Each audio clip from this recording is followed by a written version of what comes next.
Monday, the 2nd of October, it's the Roscoe Palm Show live. This week, storms caused 1.4 billion rand worth of damage in the Western Cape. And according to JP Smith, a freak gust of wind sent a Golden Arrow bus airborne, claiming 3 lives. It's a weird story, and I'm going to spend a little bit of time on it. Also, today, the Western Cape shut down, a failure, as civic movements, political parties, taxi associations pull away from the EFF-led protest action. Also, Anglican Church declares Israel to be an apartheid state. In other news, the Anglican Church of South Africa declares that the sky is blue. Bad apples in the good barrel, as the Good Party claims that the Southern Cape leader ran away with 162,000 rand. Donovan Subtu in the Shaggy defense says, it wasn't me.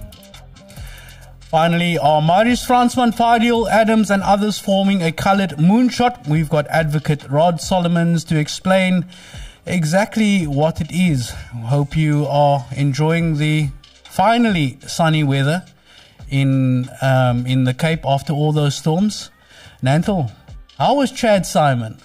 Chad was nice. Chad was good. Chad was nice. The whole evening was nice, dude. It was like chilling with you guys. Haven't seen Chad perform in quite a while. So my buddy, ex-colleague, work colleague, Celeste Anthony. Yeah, had a chat with her. It was I enjoyed myself. Friday night, Mojo Market, we went to go and see Chad Simon, world class talent. That spot is a brilliant spot, actually. It's cool. We're planning to go there back because it's if you have a teenager, it's the perfect spot, actually. Yeah, you know? For sure.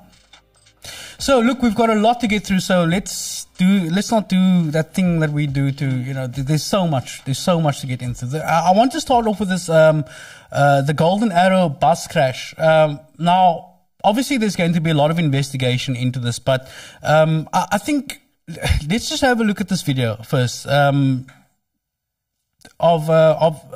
apparently this bus was doing quite a speed, according to an eyewitness, and this was footage taken from a security camera of a private residence. I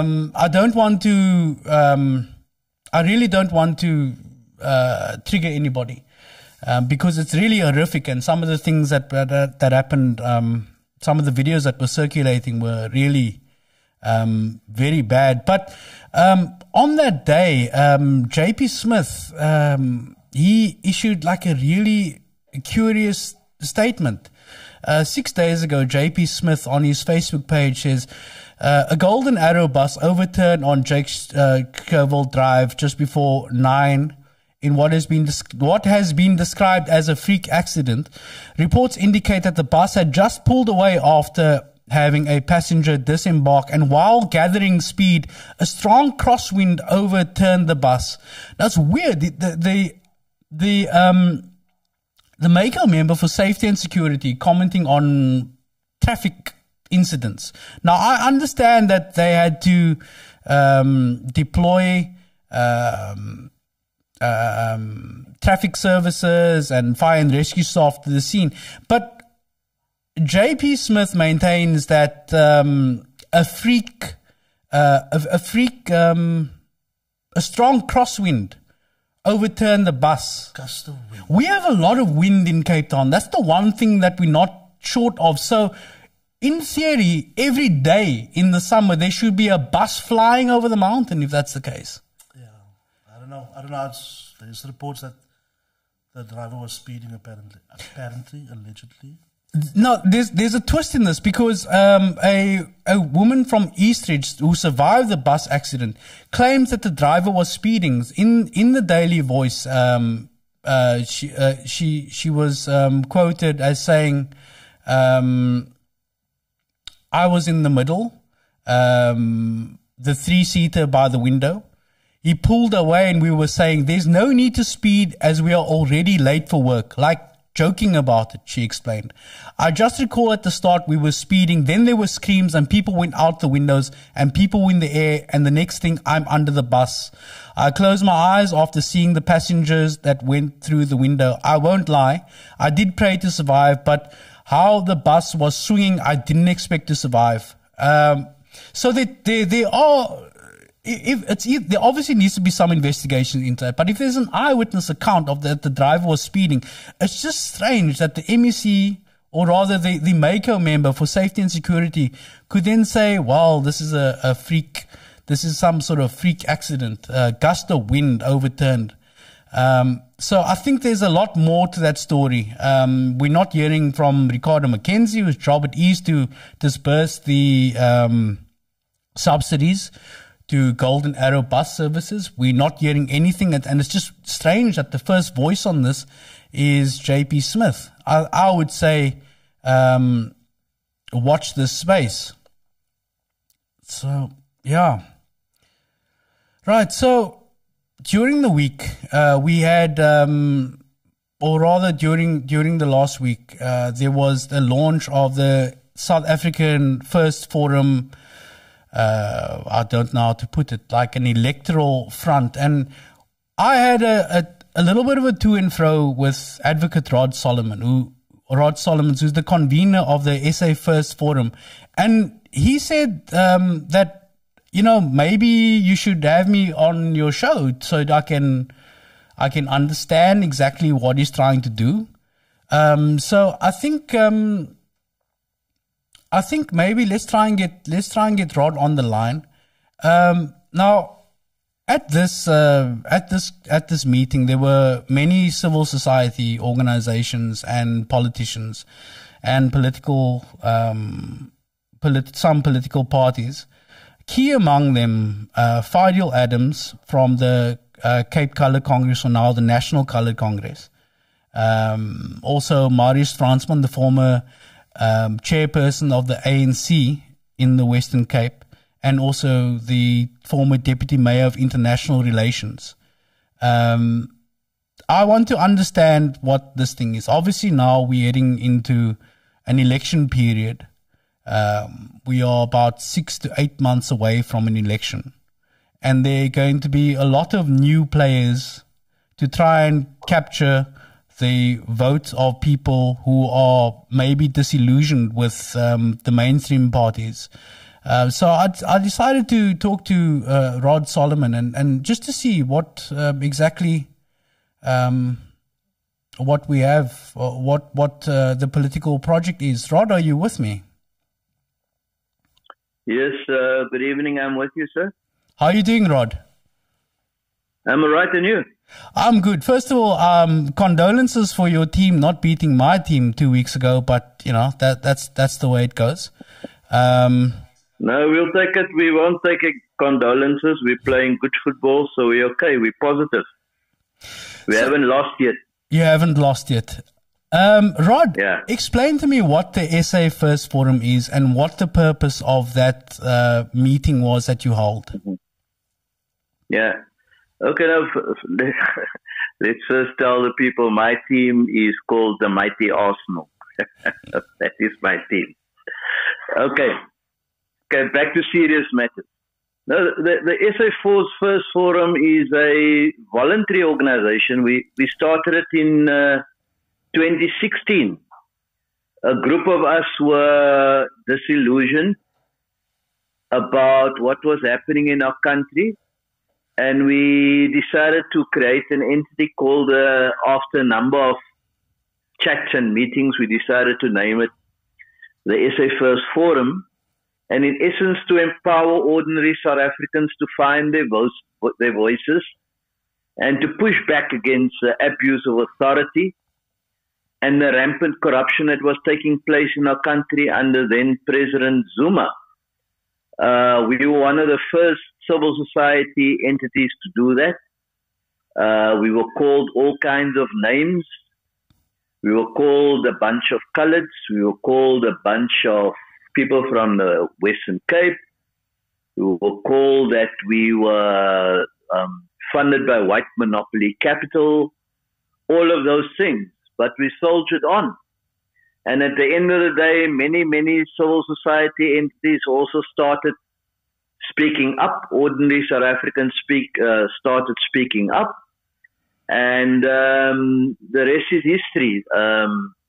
We've got the Zondo Commission report that came out.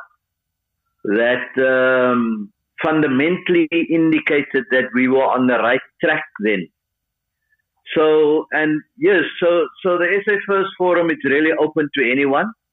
Our objectives are democracy, non-racialism, non-discrimination in any form, non-sexism, people who are motivated to agitate and organize for ethical leadership, governance, good governance, anti-corruption, justice and equality for all, and those who share the values of the SA First Forum as articulated in our values charter can join.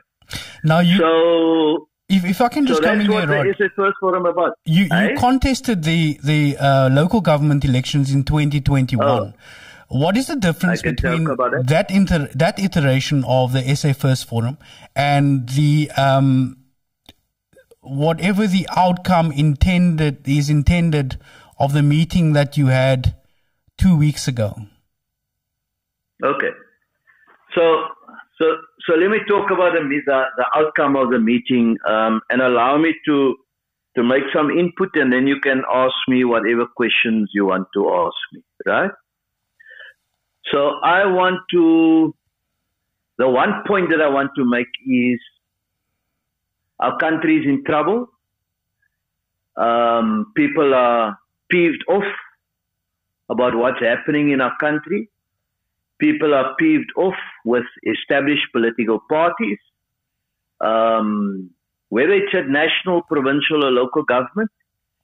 People feel that they are not, the political parties don't have the interest at heart, they've got the interest of the party at heart. So when I met with people 2 weeks ago, I want to repeat this quote that I used then, and it's I don't know if you know him, Professor Kolile Mangu. Yes. He's a professor now in the USA. And he said that it's tragic to see a country for which we fought so hard go over the cliff with our eyes wide open. That's close quote. And I wish to add that it is sad to see that we are governed by many people who are heartless. Our communities are becoming more crime-ridden. People are living in fear. And our country is becoming more and more unequal with the desperation and the hopelessness. It's etched on the faces of many of our people, many of those who are poor, and they regard themselves as middle class.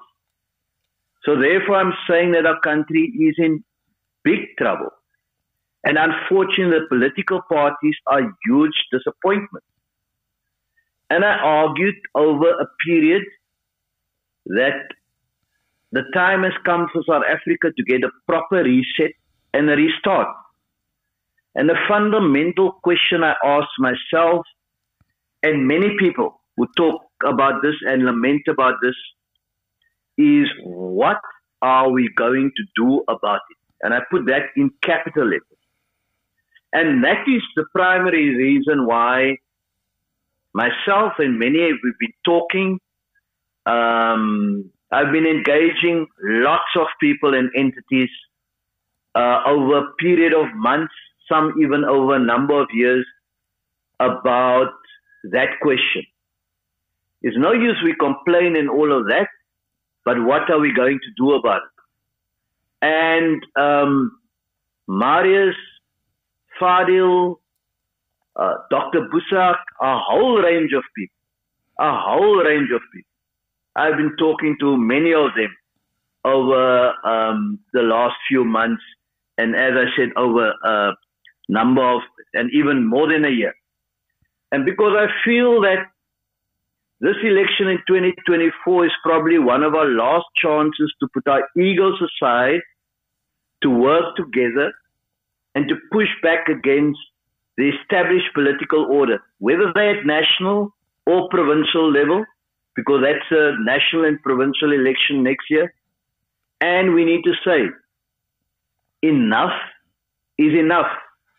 So therefore, I've been quite clear that I've been firmly of the view that we should have a civil society-led people's convention where we grapple with the kind of South Africa we want to live in, as well as who should be the key players in all of that. And I argue quite strongly, Roscoe, that we need to move away from personality politics, because it is my contention that is a key to most of our problems. So once again, you're falling into that trap that you are focusing about the personalities. It is not about who is the leader or who's going to be the leader, but it's about what is the kind of contribution that they're going to make. So we need to move away from the demographic bean counting, I call it, and have a meritocracy approach and focus on getting the most competent, the most energetic, and the wisest people into public office. Are you contesting? I don't care whether they are. Are you contesting the elections in 2024? And if so, under what banner? No. You see, it is broader than contesting elections or not. I can say quite clearly, but I just want to make this point before I answer you there. I don't care whether people are pink, blue, yellow, grey, or whatever. As long as they can get the job done, they are not corrupt, and they make the poor and the middle class their focus. That is my interest. So having said all of that, the South Africa First Forum will not contest elections under its own name next year, but we will continue to be a bulwark against unaccountable officialdom, whether they're national or provincial government. So that is what I've been doing. I've been exhorting civil society entities, smaller parties, and credible individuals to work together next year. And not because I want to be in parliament or I need to have a position of authority. Well, because, as an advocate, you earn more money than a member of parliament. So it would be like shooting yourself in the foot if you go to parliament. No. It's neither here. That's not even the reason. But I've got no interest to be in parliament. But I've got an interest to be a catalyst to get others to see the bigger picture. And that bigger picture is simply this. By working together, we can achieve so much more to fundamentally change our people's lives for the better and show the established political parties the door. Because guess what? One of our people has done some research and she found that there's over 240,000 civil society entities registered. Imagine each one of those entities. They all do good work because it's a sign that government is not doing what they are doing properly. Imagine each one of them. I understand what you're saying, and I agree with you in spirit about all of these things. But my main objection to this is not about the optics or what you call the bean counting. You've said bean counting and working together, but understand my point of view, and the optics look really bad if you start an organization that wants to save South Africa and the only people in the room are colored people. Do you understand that? Okay. And then you invite a part around the table is one of the most infamous colored nationalists in the country. In fact, a fascist. How do you reconcile those things? Okay. Can I say, on Wednesday, I'm partaking in a similar discussion to what we had here in Cape Town with people in Joburg. And if you're going to look at the optics at that room, then if you do demographic bean counting, then you're going to see it's a different color that you're going to focus on. Were NGOs and civil society movements who were mainly black-led specifically not invited? How was the process? How did the process work, or did you just happen to end up in a room full of colored people who want to save South Africa and Fidel Adams? Wait. Listen, if you followed, the invitation went to everyone. Why do you think Right? that other groups maybe did not just hang on. respond? Wait, just hang on. Can I respond? Sure. You asked me the question, so let me respond. Okay. So the invitation went to everyone. There were some that came. Some were part of the discussion online. And some, while they were on the way, they had problems with transport. And you're not correct that only colored people were in that room. And you're not also correct that I didn't see. I watched the entire thing. There were no black people in the room. Wait, then go watch it again. That's what I'm inviting you to watch it again. Okay, well, give me the sort of more or less how many. Wait, just hang on. Then you said there were only 2 women in that room. Yes, and you said there were corrected me. only 2 Yeah, there women. were 8. There were 8 out of There how were many? 8. Yes, There were 8. yes. You said no. There were at least not enough, but there were 3 young people, right? So, and the issue is this: there are discussions. There are numerous discussions like these happening all over the show. There are faith-based entities having discussions. There are people having discussions in Johannesburg. Do you understand that black people might not feel welcome to come into a room with a fascist like Fidel Adams, who is a colored nationalist? Listen, let me tell you. Fidel Adams and myself, he knows I totally disagree with his position. I said, listen. Specifically, where do you find yourself parting ways with Fidel? Is it the violence, the incitement, or the fascism? I part ways with Fidel's position. I don't agree in having a fascist approach. So I disagree with him, right? If you say he's got a fascist approach, but Fidel has got a constituency that he talks to, right? My argument to him is you can achieve the same for that constituency if you have a different approach. But we disagree. That's fine. But the issue is this: he's a small party. If they agree with the objectives, with the code of conduct, with all of the with the offering, etc., why would we want to exclude people, right? So. But you've excluded black people. On record. Eh? By omission or commission, you've excluded black people. Say who? By omission or commission, you've excluded black people. I have not.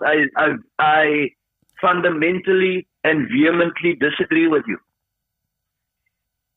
I fundamentally disagree with you. My track record will speak for itself. Let me not give you an example. You can go and do your own research because you guys are good in your research. Then you can come and say, Rod, you are fundamentally anti-black people. I'm not saying that you are an anti-black person. I'm not saying that you are fascist. I'm saying that you are associating with people. No. Listen, then you engage Fidel Adams about that. But he's part of the collective. So he's part of that collective, so you are taking on that baggage into your organization or your forum. Wait a second.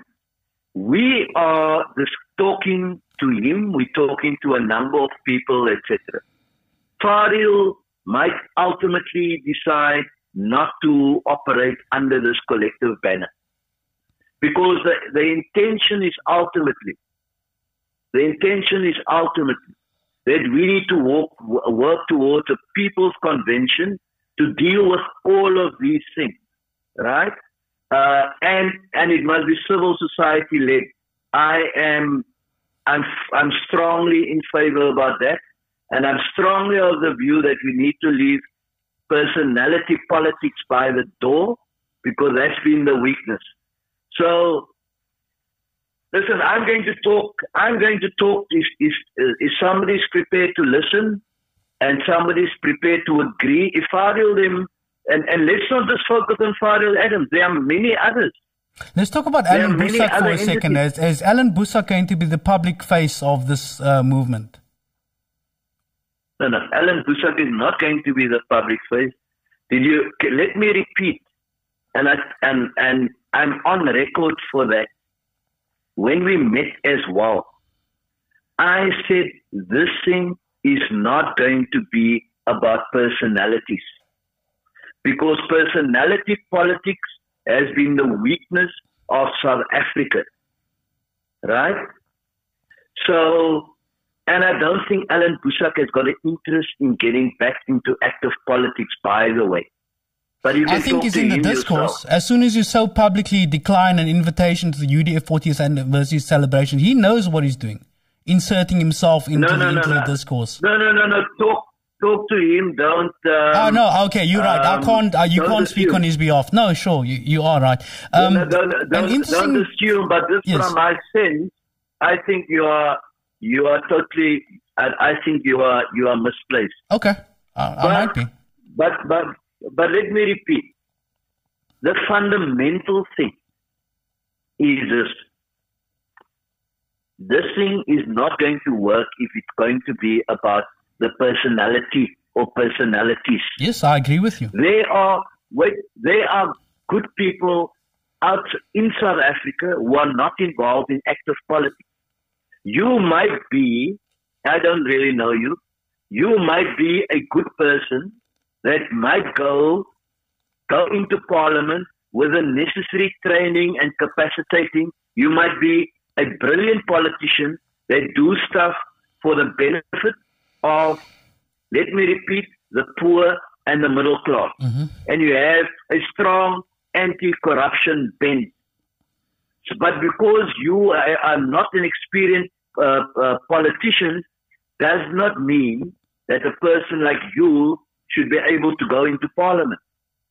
So, and that is the kind of role that I would want to play, to capacitate people to be able, when they go into parliament, to know how to handle themselves when they in portfolio committees, assist them how to deal with legislation that must be drafted, how to hold departments that come into parliament, how to hold them accountable, how to hold members of the executive accountable, etc.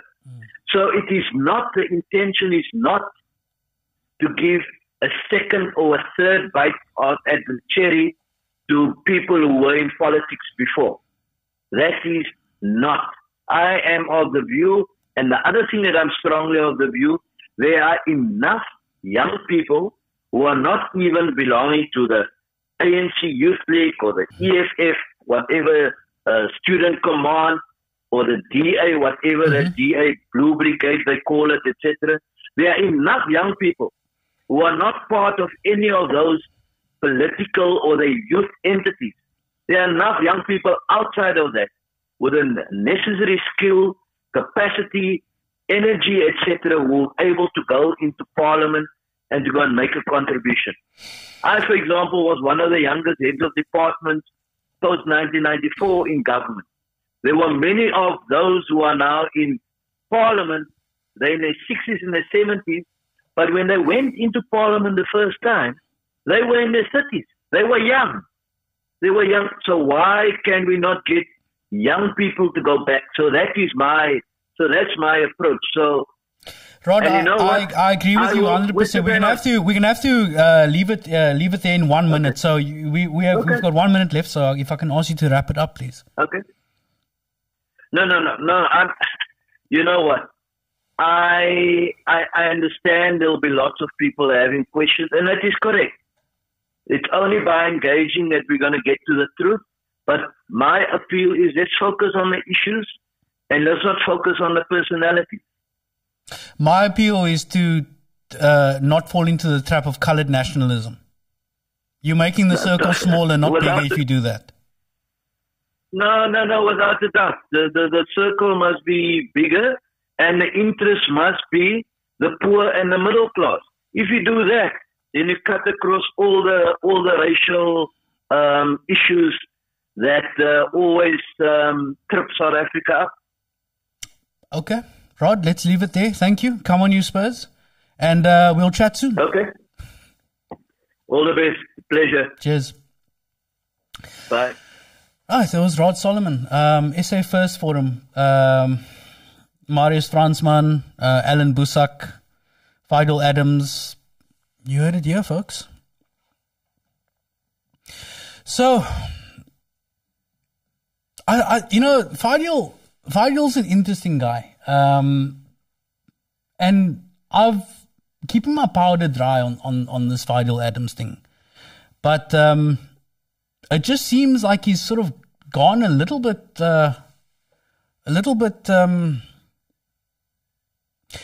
the lives are becoming more extreme. Like, if you go live as a politician and you call people who left your party bitches, 2 women who left this party bitches,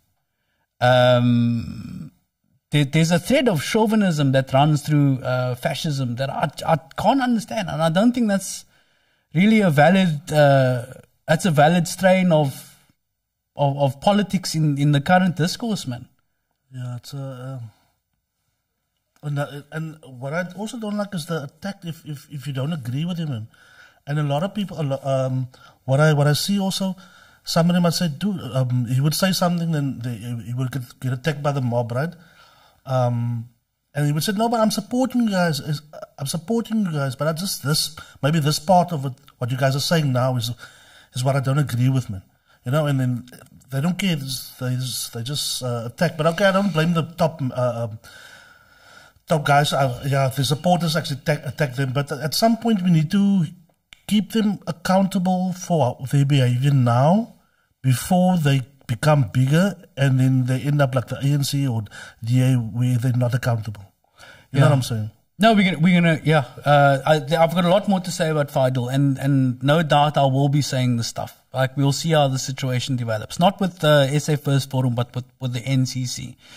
But let's leave it at that. I want to talk about the shutdown today, and we're gonna get the Western Cape ANC spokesperson Khalid Sayed, who's also a member of the provincial legislature, on the line to talk about the shutdown. I mean, I was in town today. Nothing was shut down for me, but I've heard that on Jakesville Drive there was some taxis shutting down there. It's always the poor that suffer from these shutdowns, you know. Yeah, let's get Khalid on the line. So, a background to the shutdown story. Today there was supposed to be a shutdown in solidarity with the taxi drivers, and it just didn't happen. The EFF had called it, and the ANC were in the shutdown and then out the shutdown. Taxi associations were in and out. So it was really the political hokey-cokey. Do we have Khalid on the line? Khalid? Yes, I'm on the line. How are you doing, man? Yes, can you hear me? I can hear you. I'm very well, thanks, Roscoe, and you? I'm great, brother. Can you hear me? All good. Yeah, you Thank loud you. and clear.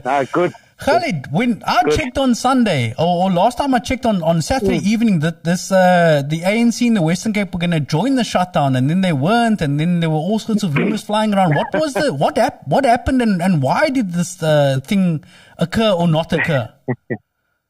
Thank you, Roscoe. Thank you for having me, and my greetings to your listeners and your viewers.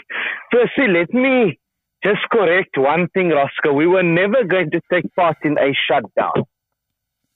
We never ever agreed to take part in a shutdown. Ourselves, as well as the PMC, who also pulled out, never agreed to take part in a shutdown.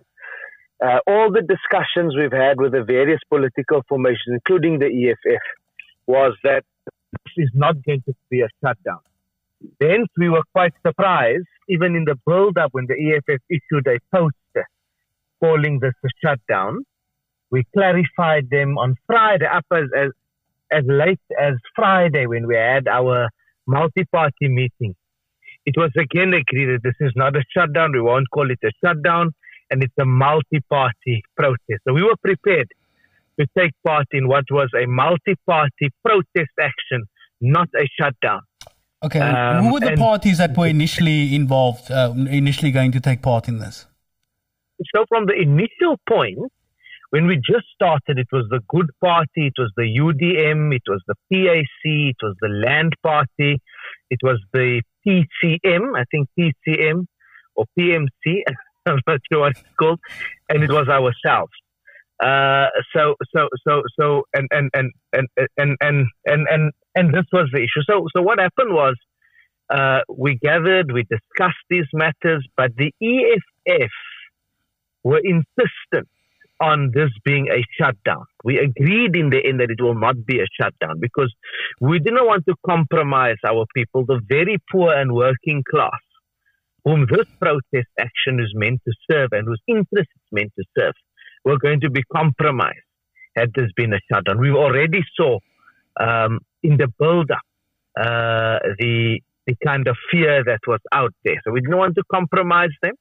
And then the last straw for us, Roscoe, was early Sunday morning as we were preparing for the press conference, because we were going to have a multi-party press conference.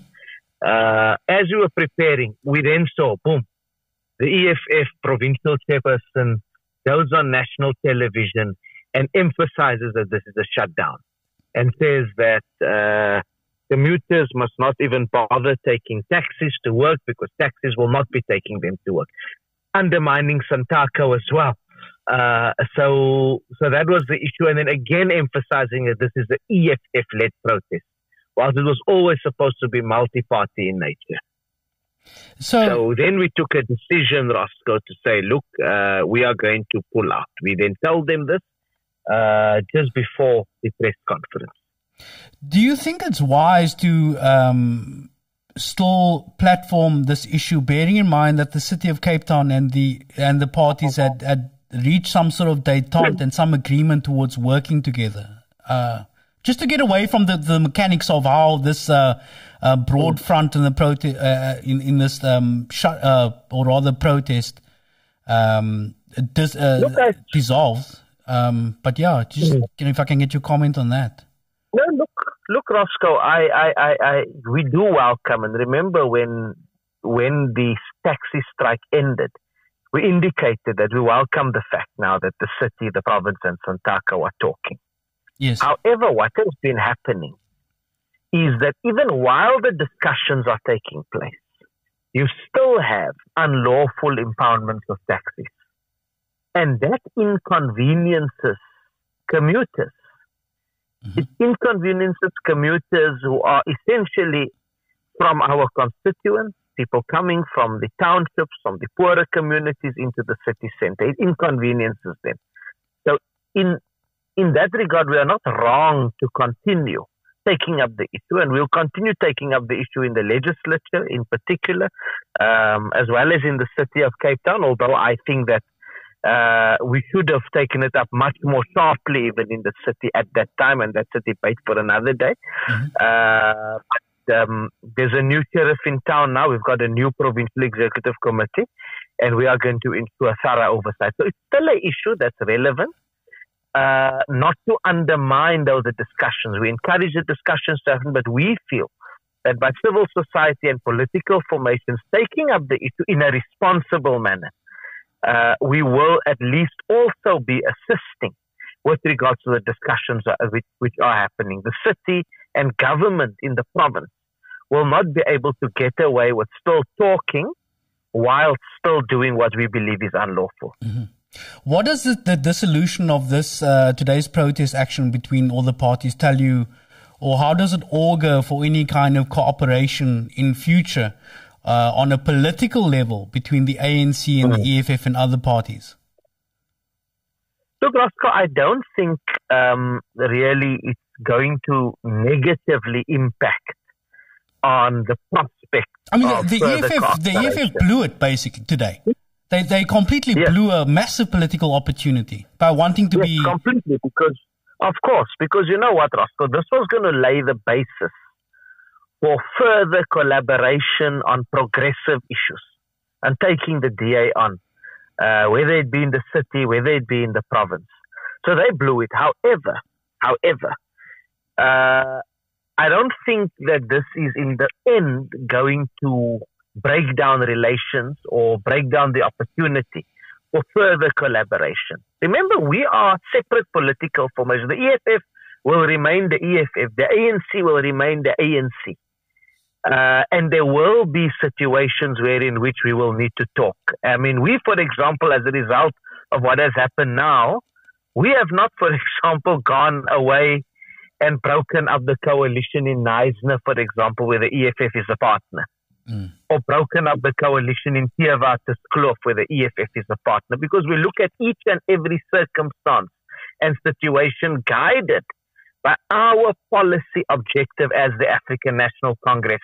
Does working with the EFF and other formations in this particular circumstance aid the objective of the National Democratic Revolution in this locality or in this province in this respect?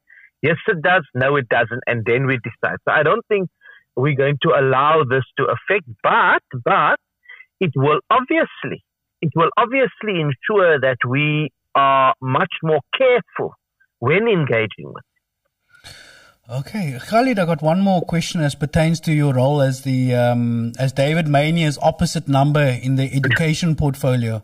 I'm about to speak with Jacqueline Duplessis, who was a circuit manager. Wesley Newman's former principal of Westfield High, Wesley Newman's circuit manager. Has there been any, since we last spoke about this issue, has there been any other input into this matter? Look, since we last spoke, Roscoe, there's been a lot of input in the legislature. Ourselves, we have raised this matter sharply. We have consistently been speaking about the decline in discipline at Heathfield High School, the decline in results at Heathfield High School as a result of the department's negative intervention at the school and there being no leadership whatsoever. We've been raising the issue. The Good Party has raised the issue. Even the EFF has raised the issue. And I must say, we're getting back to the first one. In the legislature, we actually work quite well together, particularly on this matter. This is one matter on which we actually collaborate quite well. So no. We have been raising the matter. But the situation persists, and very interested to hear what your next guest has got to say. Khalid, thanks for joining us on the line. Hopefully soon you can come and sit opposite. We can have a long discussion about many things.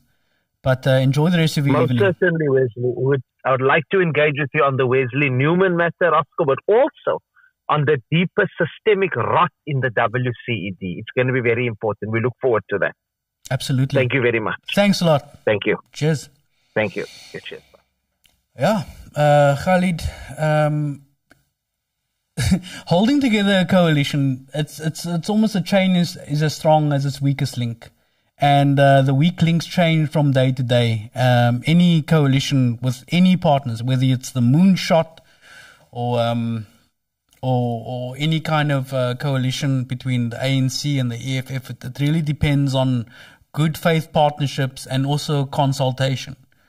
So I think that, look, there are many other things that you want that we can protest over. I think the taxi stuff, I think it's important. It's the backbone of the economy in the Western Cape, moving people from outlying areas into places of economic activity. But what the EFF did today, like really, it's textbook sort of shooting oneself in one's own foot. So the second show that we did here was about the Heathfield High School issue. And at the time, I was really surprised by how many people were unaware of how Wesley Newman, in my opinion, was persecuted by the Western Cape Education Department. Looking at what happened at that school, where the results were have been in decline since he was, in my view, unfairly fired, where there was a lack of discipline, where by every metric, Heathfield High School has gone down since the Western Cape Education Department sought to fire him. So let's get Jacqueline du Plessis on the line. Jacqueline du Plessis is the circuit manager of a group of an area that includes Heathfield High School. She's now retired.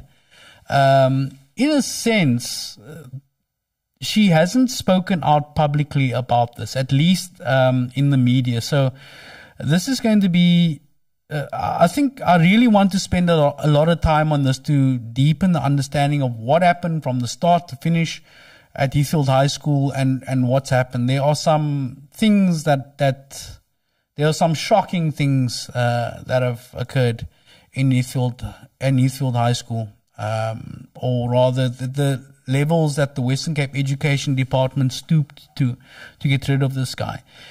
Just a reminder, every time that the Western Cape or the city of Cape Town says we are the best run province, we are the best run city, by the metric of where we come in education, with everybody having the same tests. Now we're heading into the matric finals. The Western Cape last year came fourth in the country, of a country that claims to be vastly superior to in every respect. So it hasn't been first for a while.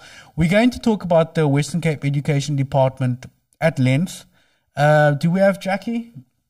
Jackie? Yes, you do. Yes, Jackie du Plessis. Yes, I'm here. How are you doing tonight? I'm very well, thank you. How are you? I'm great. It's a pleasure to talk to you.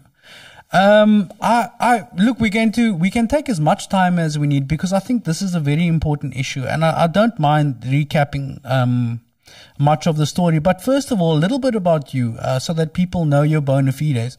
How long have you been in the education system, and in what capacities? I've been in the education system for 35 years.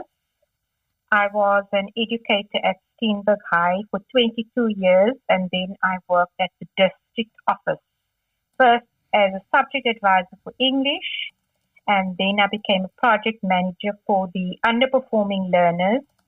I retired officially on the 30th of September 2019, when the president said that we could leave without penalties, and I was 57 at the time, and I put my hand up to leave. However, they requested me to extend my stay, and I went on contract as a circuit manager from October 2019 until December 2020. So that's my career in a nutshell. So explain to me what a circuit manager does, and how the circuit manager interfaces between school communities and the education department. The circuit manager is responsible for a number of schools. So we are there to support the principals. That is the way I perceive my responsibility, to support the principals in order to ensure that the schools are functioning and they are functional. It's also a matter of mediating the circulars, the policies, to ensure that the schools have that in place and that they are aware of what is going on in terms of the macro structure of the WCD. But at grassroots level, I was always mentored in a way to be supportive and an extension of the schools. And that, unfortunately, I think has become a bit of a problem in recent years, where it's almost as though district officials, it was always an us and them. The us being the department and the them being the schools. And to a large extent at Metro South, we broke that down, where we as the department or departmental officials, we want to be more supportive of the schools.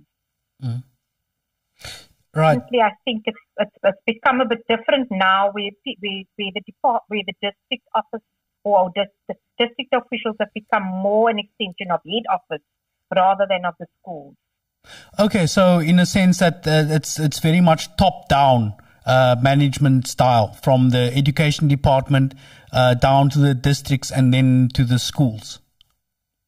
That's right. Okay, so let's get into the specifics of the Wesley Newman case, and through your lens as the circuit manager.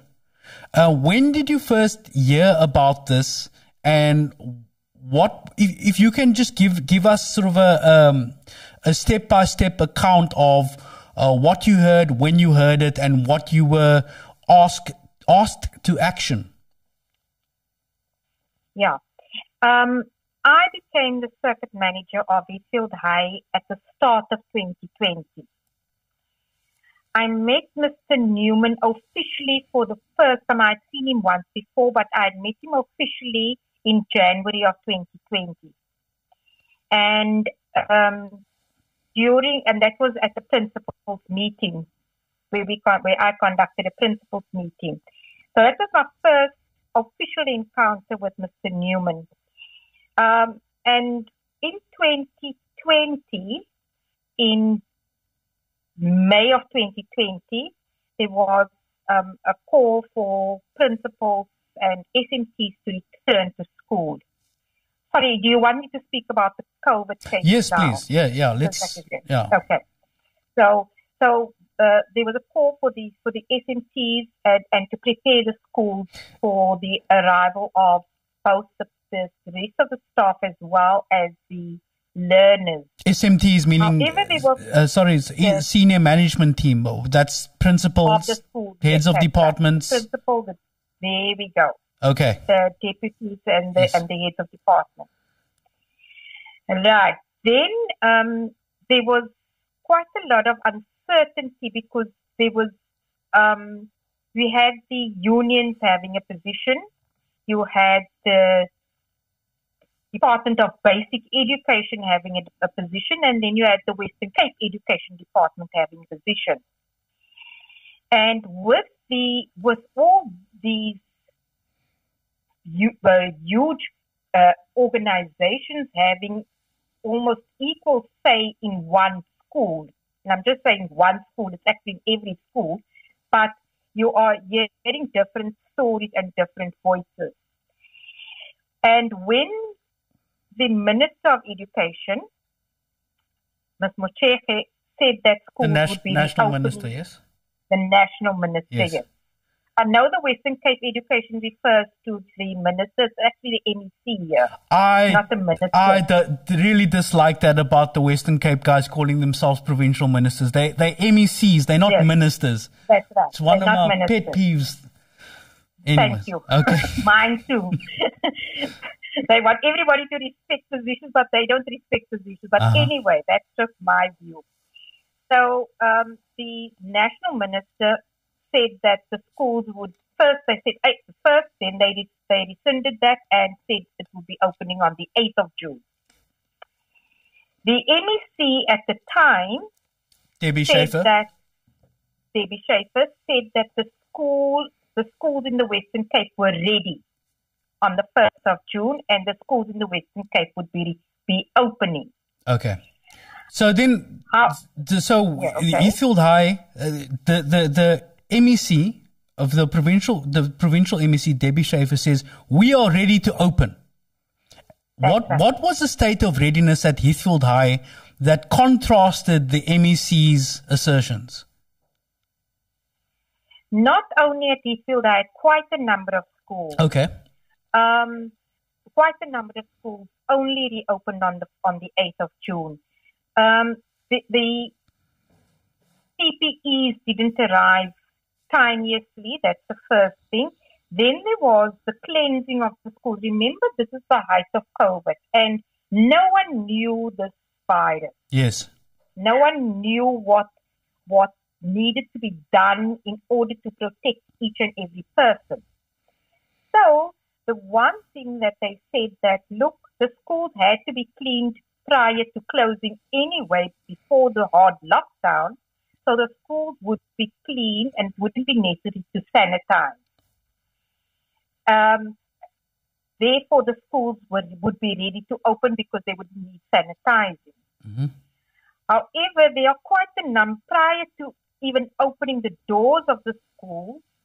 It was necessary to educate as well as to put certain things in place. For example, we needed sanitizers. People needed to know how to use it. They needed to have the thermometers. They needed to know how to use it. So there was quite a lot of education that was needed prior to even opening the doors to the rest of the staff. On the 1st of June, when schools had to reopen, on the 31st of May, I called Mr. Newman because I had heard that Heathfield High won't be opening. Heathfield High as well as Steenberg High, and I'm not quite sure, I think those two schools in my circuit would not be opening, or the principals won't be at school. I called Mr. Newman on the 31st, for the Sunday, and I asked him, are you going to be at school tomorrow morning? And because I don't want to work on rumors, let me hear what is happening. And he said to me, no, they are not, because the unions had said that it is the schools are not opened officially, number one. And also, the schools had to be declared according to a memorandum that was signed by all the major unions and affiliated teacher organizations, that either the school must be declared safe either by the Department of Health, the Department of Education, or the Department of Labor. I said to him, listen. Go ahead. Sorry. Go ahead, yes. Then I said to him, look, I am worried about children who will be coming to school if their parents are going to send them. Heathfield High is a commuter school, and I said that I said to him that I will be at the school gate on the morning of the 1st of June. And if there's one learner who has come all the way, parents have spent, because as I said, it's a commuter school, parents have spent money sending children to school or whatever the case may be. If there's one learner, I'm prepared to come and fetch the key from your home, and I will teach that child English so that that child hasn't wasted his or her time. And I went to the school, and there were 5 staff members present, and they told me that the school is closed. And I said to them, no, the school is not closed. I'm here, and if I see any child arriving, I am going to teach that child, because once you're a teacher, you're always a teacher. So I was prepared to teach her. If that child didn't feel that he took, they made all this effort, parents have spent money, and nothing happened. Mm-hmm. I didn't want that. So, however, no child appeared. So the school, in your, as a circuit manager, you saw that the school was, the doors were open. They were ready to teach. The gates were open. The gates were open. They were ready to teach. No, that was on the 1st of June. No, they weren't ready to teach. There were 5 educators standing outside. Okay. Did in a sense, did Heathfield High have legitimate safety concerns in relation to COVID-19? Were there legitimate safety concerns? Look, there were legitimate safety concerns. All the schools felt. Okay. All the schools. And did did the Western Cape Education Department assist the school in any way to mitigate or overcome some of the challenges that you saw at Heathfield High School? Yes, masks were given to the school, as well as sanitizer, as well as gloves for the general assistants. However, the sanitizer came in these huge barrels, and it had to be decanted. Mm-hmm. But they didn't have the necessary materials in which to decant the sanitizer. Right. Spray bottles and things like that. Okay. So in effect, like so when you arrived at the school, you said there were 5 teachers. So how many teachers or educators were not at school because of comorbidities or self-isolation or hospitalization? At the time, because there was this uncertainty whether schools are opening on the 1st or the 8th, and then people decided that they're rather going to start on the 8th. Mm-hmm. You see, so this was on the 1st of June, So at that school, I think there were about 12 or 14 educators who applied for comorbidities or the dispensation offered to teachers with comorbidities. And but to come back to the, sorry? You say when you arrived there, you saw 5 teachers who were ready to... 5 staff members. 5 staff members. All teachers. Not yes, it was a general assistant, I think. Okay. 3 teachers and 2 general assistants and 3 teachers. Okay. Because was the school ever closed? Put it that way. Did Wesley Newman ever close the school? Close Heathfield High School? No. That's what the Department of Education says at that. Governing body, because there was a governing body as a staff member. Okay. You see? Yes, sir. I'm with you. Yes, go ahead. So that was the morning of the 1st.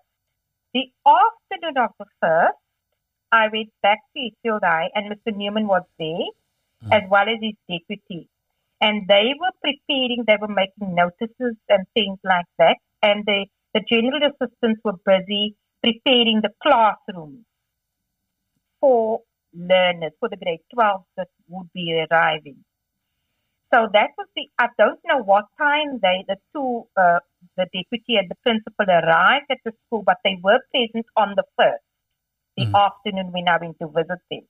Then I asked, what can we do from the Western Cape Education Department side to ensure that the school opens this week in terms of the staff component, and then we will be able to accommodate the learners on the 8th. And then Mr. Newman spoke about the school being ready, being declared safe for staff to return. Because I was also aware of one of the staff members' fathers who was very ill with COVID at the time. And then I asked, could I be the education representative to decide whether the school is safe for staff members to return, and they agreed. They were amenable to that. And the Tuesday, the 2nd, I went around to the school and I saw that only 3 taps were working. I think it was the boys' toilet. The ablution facilities were not working because they were doing repairs to the school at the time as well. And I made a note of all these issues. The other issue was that only of the 3 general assistants, only 1 general assistant was available to sanitize and clean the school. So there was also an expectation that the staff had to assist with the teachers because nobody else was being appointed to assist. So it became a bit of a problem, and I raised these issues with my superiors. What did you say to them? I sent an email to say, listen, this is my checklist that I developed, and these are the issues that need attention. For example, the taps need to be repaired. There were insufficient taps for the students. Remember, everybody had to wash hands at the same time. The toilets were not functional. Not all the toilets were functional. And is there a possibility of the Western Cape Education Department actually appointing additional general assistants to assist with sanitizing and cleaning the school?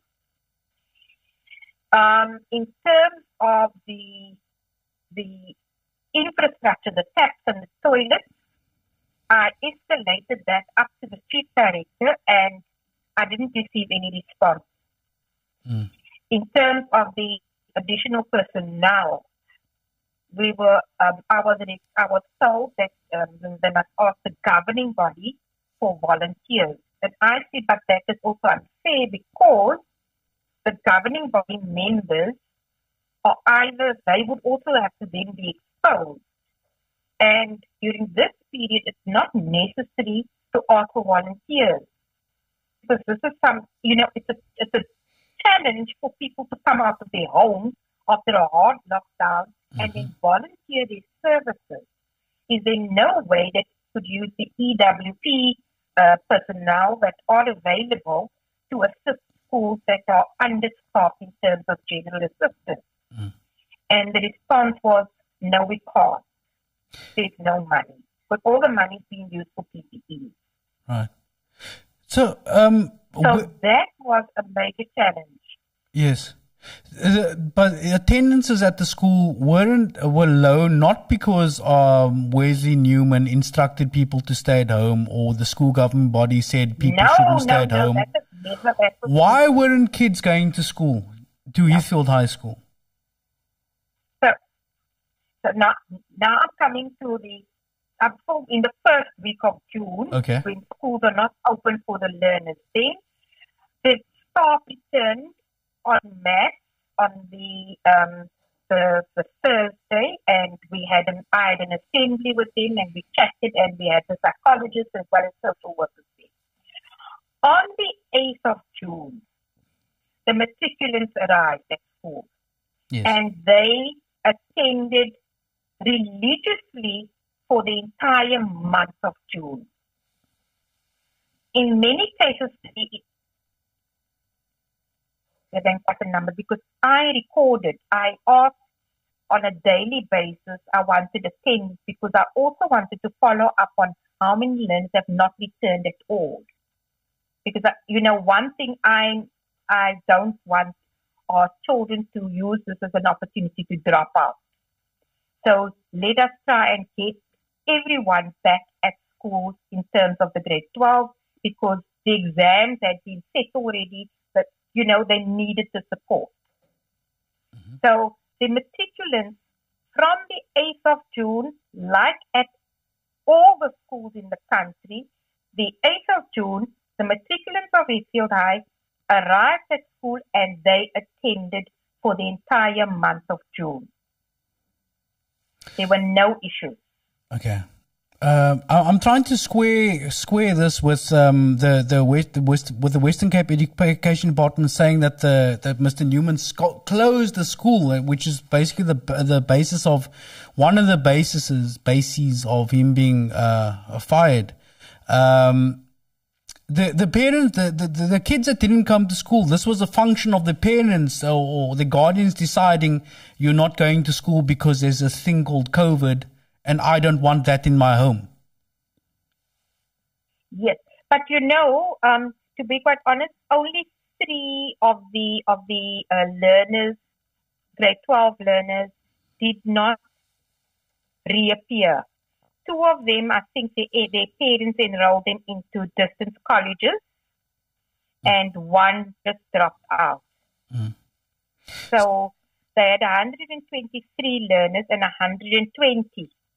They were attending on and off. And also, and when I looked at the stats, when numbers dropped, I would call the school to find out what happened, why are your numbers so low, etc. For example, when it rained, you will find quite a number of children being absent. And some schools had their own modality. For example, there was a school that used to come 3 days a week, and in 2 days they would have online teaching. So there were different modalities, and people were using the modality that worked the best for them.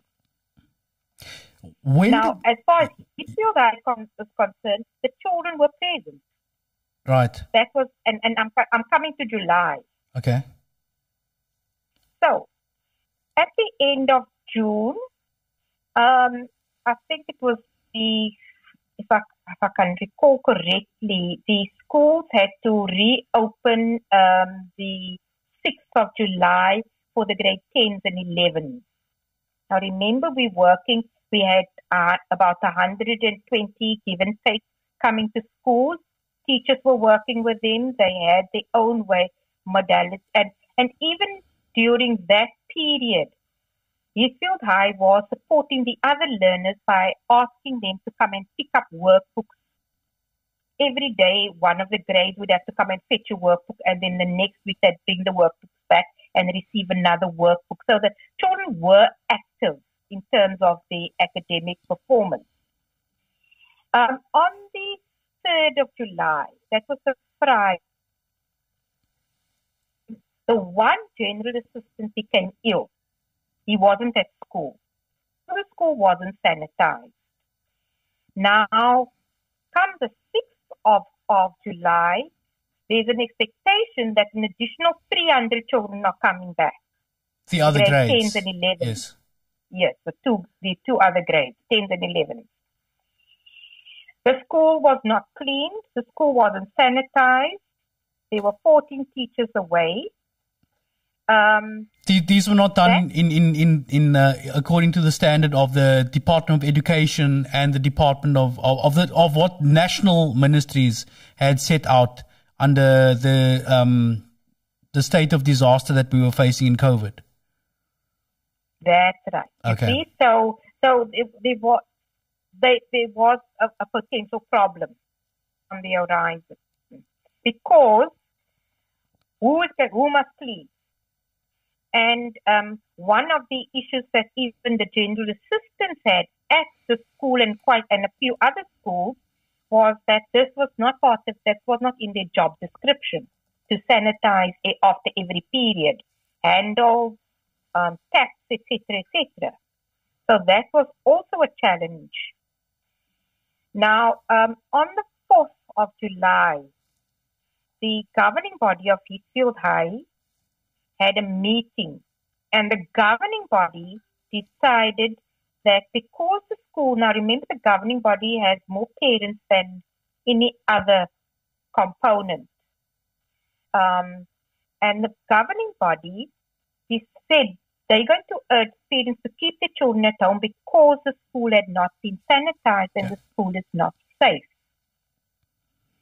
Mr. Newman told them, listen, only the head of education can close the school. But the governing body decided now he is also in a catch-22 position because he is, as a principal, he's representing the Western Cape Education Department. Mm-hmm. But then you have the parents representing the community. So the parents said, but these are our children and we are going to urge the children not to or parents not to send their children to school because the school had not been sanitized and we don't know when the one general assistant will be returning. The letter then went out to the parent body to say that, and it's not saying keep your child at home or you don't send your child. There's a difference in semantics in terms of urging, but it's still your choice. It wasn't the principal that sent this letter. It was the SGB. No, it was the governing body. And the content of the letter. This is where it sort of gets a little bit not open to interpretation, but I think it can be lawyered in a way. Yes.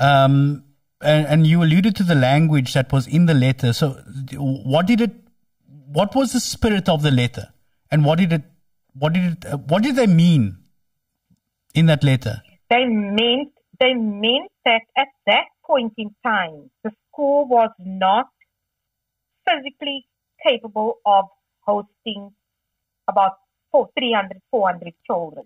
Because it didn't come up to scratch with the National Department of Education, Department of Health, and all of the other things that were put into place for... Yes, they could not maintain the social distancing for one, when the learners have their breaks. But even that could have been mitigated. I think the biggest challenge at the time was the fact that the school had not been sanitized or cleaned, and there's There's nobody to do that. So the letter was a case of almost a disclaimer saying to the parents like, hey, you can send your kids to school, but these are the circumstances that we think you should be aware of. Okay. Yes. Right. What happened next after that letter was sent out to the school community? I then received, because it was sent out on Facebook, but as I said, I'm not on Facebook, and I was alerted to it the Sunday. I then sent a mail to the chairperson of the government. In fact, I sent it to Mr. Newman, and he said that I'm sending it to the wrong person. I should send it to the governing body, because the governing body made the decision. I then drafted a letter to the governing body expressing the fact that they must please retract the letter and just allow parents to send their children to school because they will be accommodated. And the response to that email was that they cannot accommodate everybody. They don't have the personnel, and the teachers will have to work on a plan of how they're going to reach these children. So that was sort of that was almost the nexus in terms of this entire saga, if I want to call it that. So the 6th of July, the staff, the staff of Eastfield High was fantastic. They were the members were there every single day. And that is why I cannot understand why they are saying that the school was closed. The staff members were there every single day. The department saying that the school was closed was kind of the starting gun on the department instituting disciplinary measures against Wesley Newman. Yes, the school was never closed. It was never closed. What happened next? And I need to make that very clear, because it was never closed. And it was almost different strokes for different folks.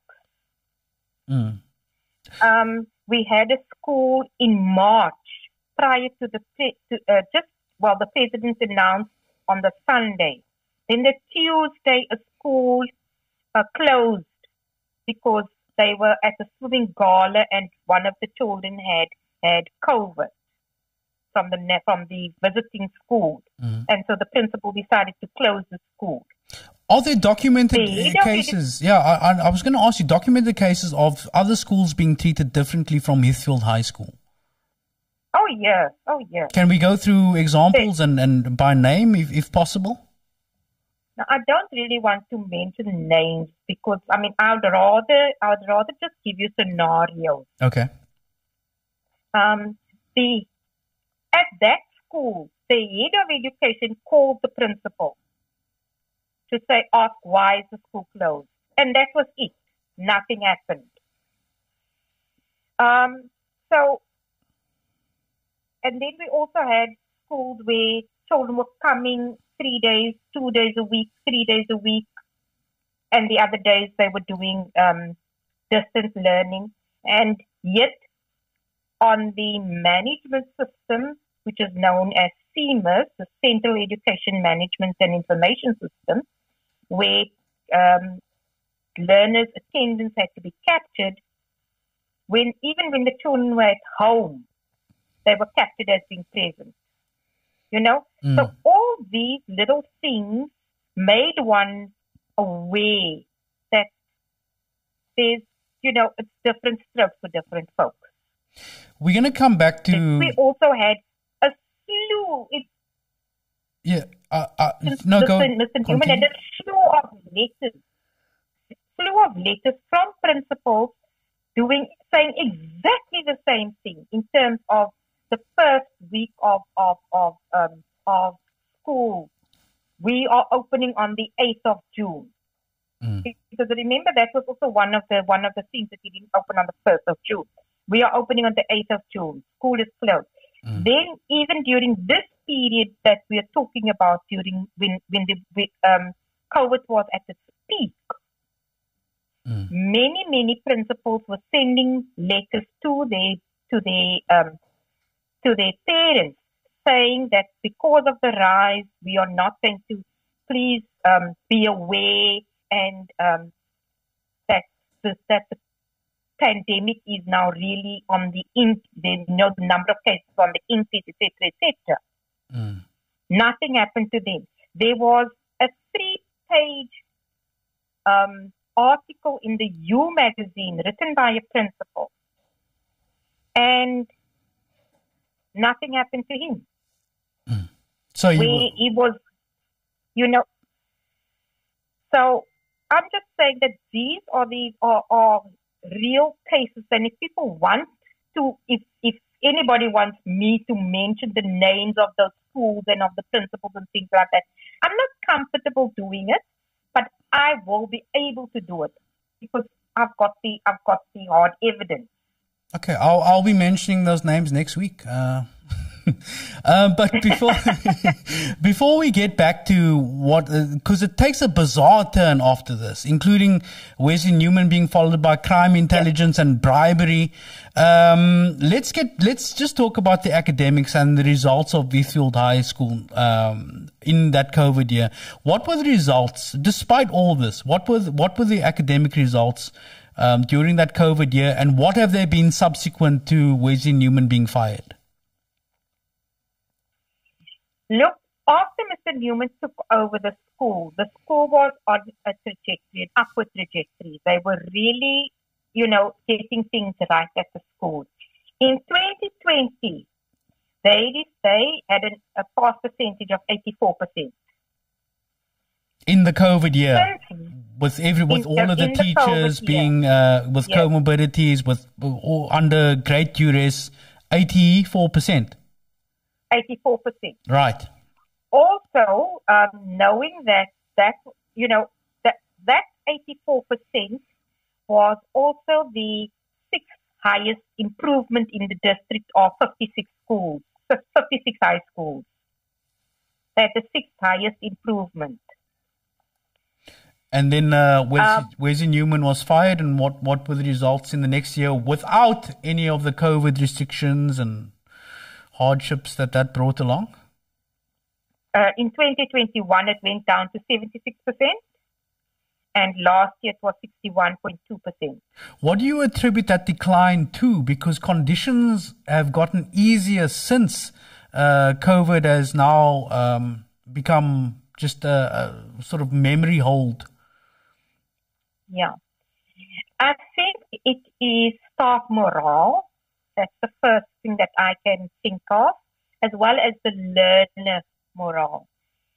Secondly, if I listen to reports about what is happening at Wheatfield High in terms of the learner cohort, where there is absolutely no control and no discipline. Now, Mr. Newman was a principal who walked that school. He didn't sit in an office. You really found him in the office. He's on the premises. He's walking the school. And I just feel that when we take a young principal who has the interest of learners at heart away from a school, you're taking the heart of the school away. Because when it comes to Mr. Newman and his relationship with the learners, as well as with the parents' body, you found that this was a man of the community. And I'm not singing his praises. Nobody must label me as a Newman supporter. I just want to put the facts out there. This is what I observed, and this is what I encountered when I visited the school. Okay, let's get back to the issue of the persecution of Wesley Newman. At what stage were formal steps taken against Wesley Newman? What were those steps by the Western Cape Education Department? So when it came to July, when the schools reopened on the grade 10 and 11 to come back on the 6th, many parents didn't send their children to school. The 7th, the district director and I visited the school. And the director instructed Mr. Newman to issue letters to the parents, instructing them to send their children to school. Mr. Newman opted to send the letters to the parents, inviting them to a discussion, staggered discussion about the situation at the school, and then let them make an informed decision. Mm-hmm. He had a series of meetings because the social distancing had to be maintained. So there was a series of meetings, and at the meeting, he offered the concession form where parents were allowed to apply for concession to exempt their children from attending school. But this wasn't he still had quite a number of questions around these concession forms, which I understood.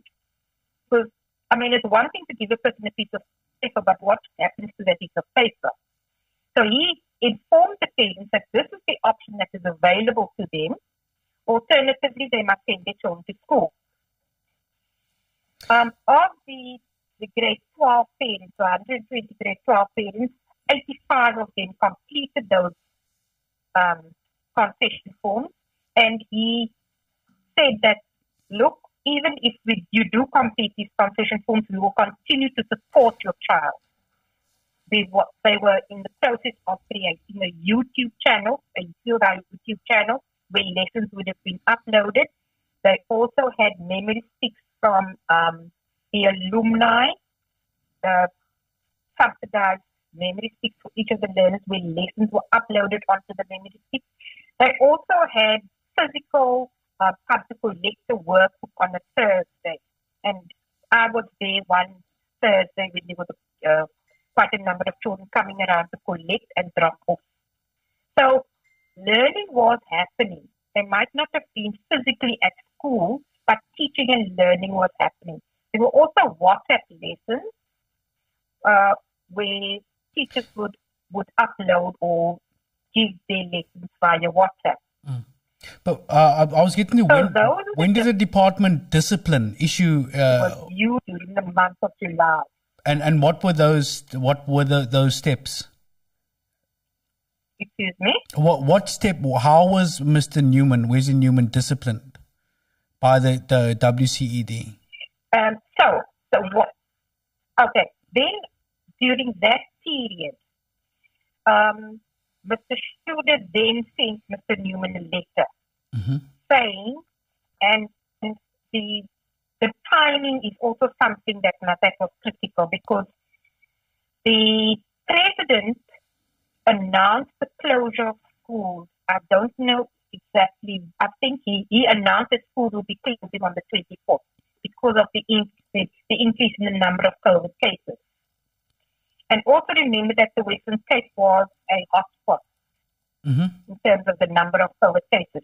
So the schools would be closing on the 24th of July.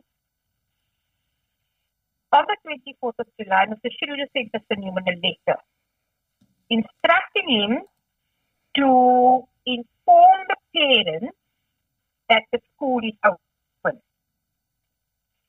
that the teachers must be present, and he must share the contents of this letter with the governing body. So what happened was Mr. Newman gave the letter as Mr. Schroeder had written it to the governing body. So, and to me, the point about the teachers of the present was a moot point, because the teachers were never absent. And reopening the schools, it was holiday. That the president had closed the school that day, and he wanted a response to his email that same day that he had issued it.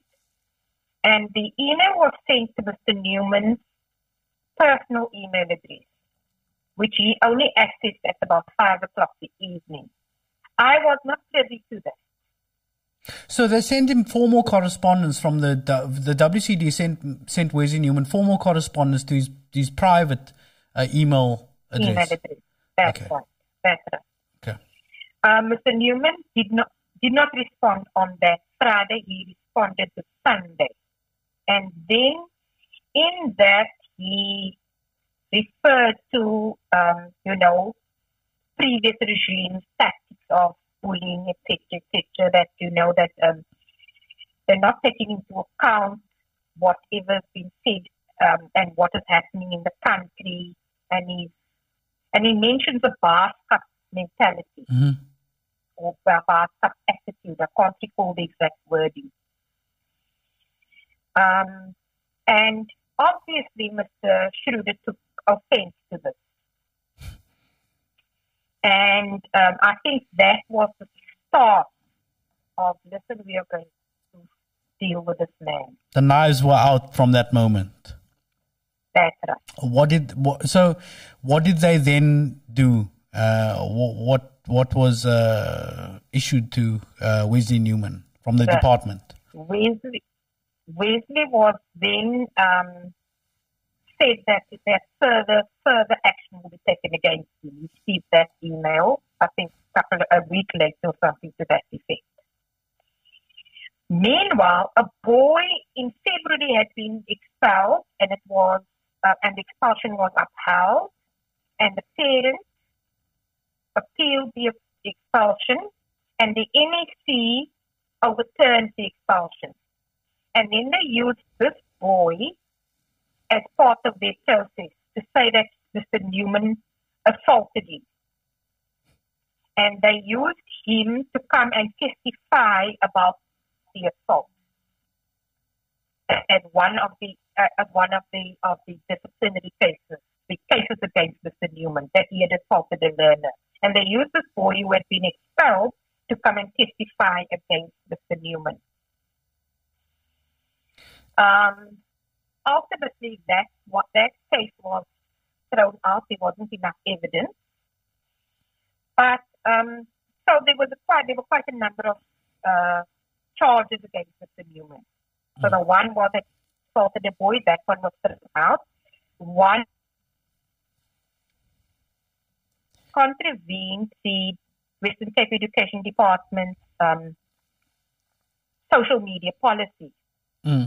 Now, being somebody in education for 35 years, personally, I didn't even know a social media policy existed. Now, I know that there's an expression that ignorance of the law is no excuse. But I was never, ever informed of a social media policy. I was never aware of one. We were never trained on one or spoke. Nobody ever spoke about the social media policy. He was found guilty of contravening the social media policy, which I also found a bit ludicrous. Ridiculous because that word, yeah. Because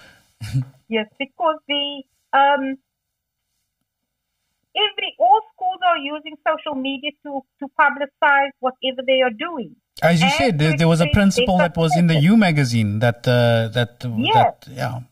So it's sort of like an arbitrary application of a policy that even you as a circuit manager didn't know existed, for which there was no training in awareness or application of. But remember, this is a policy that applies to all employees of the WCD. And I've been an employee of the WCD for 35 years, and I've never seen it. Right. I also want to talk about the bribery, the bribery case. Apparently, there was an incident where the National Prosecuting Authority recently came out, and said that there was a prima facie case of bribery against an official, Western Cape Education Department official, who had been soliciting a case for him soliciting false evidence and getting Wesley Newman's colleagues to, in effect, give false witness against Wesley Newman. Yes. Now, this individual has died, so that's why the NPA declined to prosecute, because how can you prosecute a corpse? Exactly. What are some of the details involved in that? Who was this individual, and what is he alleged to have done, and to whom? Yes, he was an employee in the employee relations directorate. That is the one who did labor relations. You know, Mr. Anwar Ali, and you know, Mr. Ali to me was such a gentle soul, honestly, and I think he was used. But be that as it may, when I had a meeting prior to Mr. Newman's case being heard, the director and I, as well as Mr. Ali and another employee relations official, we were in a meeting and we were asked, the director and I were asked categorically, do we support Mr. Newman? But it was off the record. It was said it's off the record. Do you support Mr. Newman's dismissal? And I said no. And I said, an organization that dismisses someone for having a difference of opinion or having a critical voice is a weak organization.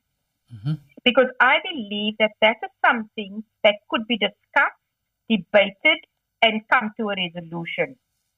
So if you disagree with me, I must just get rid of you. That doesn't work for me. I do believe that there are instances where people must be dismissed when sexual assault or abuse happens. Those things, I believe, if it's criminal, they must go. But to have a difference of opinion in an educational organization, to me, that is just absolutely crazy in terms of what is education. The definition of education is to constantly think, question, and reason. You don't discard. You don't throw out anybody who doesn't agree with you. But be that as it may, I was asked that question on several occasions, and each time I said I do not support it. And even at the hearing, I said to them, had we provided Mr. Newman with the required assistance, if we had provided him with additional staff members to assist with the sanitizing, for example, or fixing the taps and the toilets, he wouldn't be sitting where he is. And who holds us to account as district officials? Why is infrastructure not sitting there? Why is the head of education not sitting there for taking, because remember at the end of 2020, the beginning of 2021, the Western Cape Education Department returned 650 million to provincial treasury. Money which could have been spent at these schools. The schools that were crying out for additional staff. They only appointed additional staff for the Premier's youth program. But they returned 650 million. Why could that money not have been spent on schools that really needed the support during 2020? And that is a question that still puzzles me. I don't think it's a question that's ever going to be answered, sadly. Well, the answer that I received when I asked different people, it was ring-fenced for school buildings. It was ring-fenced for this. It was ring-fenced for that. We've never ever experienced a pandemic in the past. How can you say that money that is available is being ring-fenced during a pandemic when you know that there are needs and people are dying? So I'm sorry. Right. I mean, that just angered me, and still angers me today. There's also another. So anyway, to come back to the yes, Mr. Ali. Yes. So to come back to the case, there was a hearing which was held at the start, and I wasn't called as a witness for WCD because I was vociferous in my rejection of the request, or it's almost as though they wanted to dismiss Mr. Newman, and I was never going to be supportive of that. As a circuit manager, is it unusual for you to be sidelined from something as serious as a dismissal of a principal? It is unusual because I'm his direct supervisor. Okay. And this was obviously you were silent from this process after they had done sort of a straw poll amongst everybody involved. Are you with or against Wesley Newman? Effectively, are you with us or are you against us from the Department of Education side? It sounds like that. It won't be. It will never be said as bluntly as that. They called the director. They called Mr. Schroeder, who had absolutely no dealings with Mr. Newman whatsoever, other than sending him a letter and receiving a response. But furthermore, if you want to dismiss somebody of the caliber of Mr. Newman, you're doing the country an injustice. I'm not trying to be frivolous or, about this. I'm trying to say that the type of person Mr. Newman is the type of principal and teacher that we need in our schools.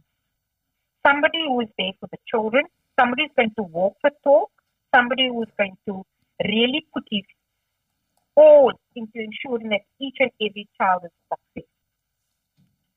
Right. We have far too many people in positions of authority who are just occupying those positions for the authority. They are not there to assist. The learner is the last thing on their mind. What's on their mind is their position. And that, unfortunately, is the culture that is being fostered in this province. There's another strange element to the story that I just can't quite seem to get my head around.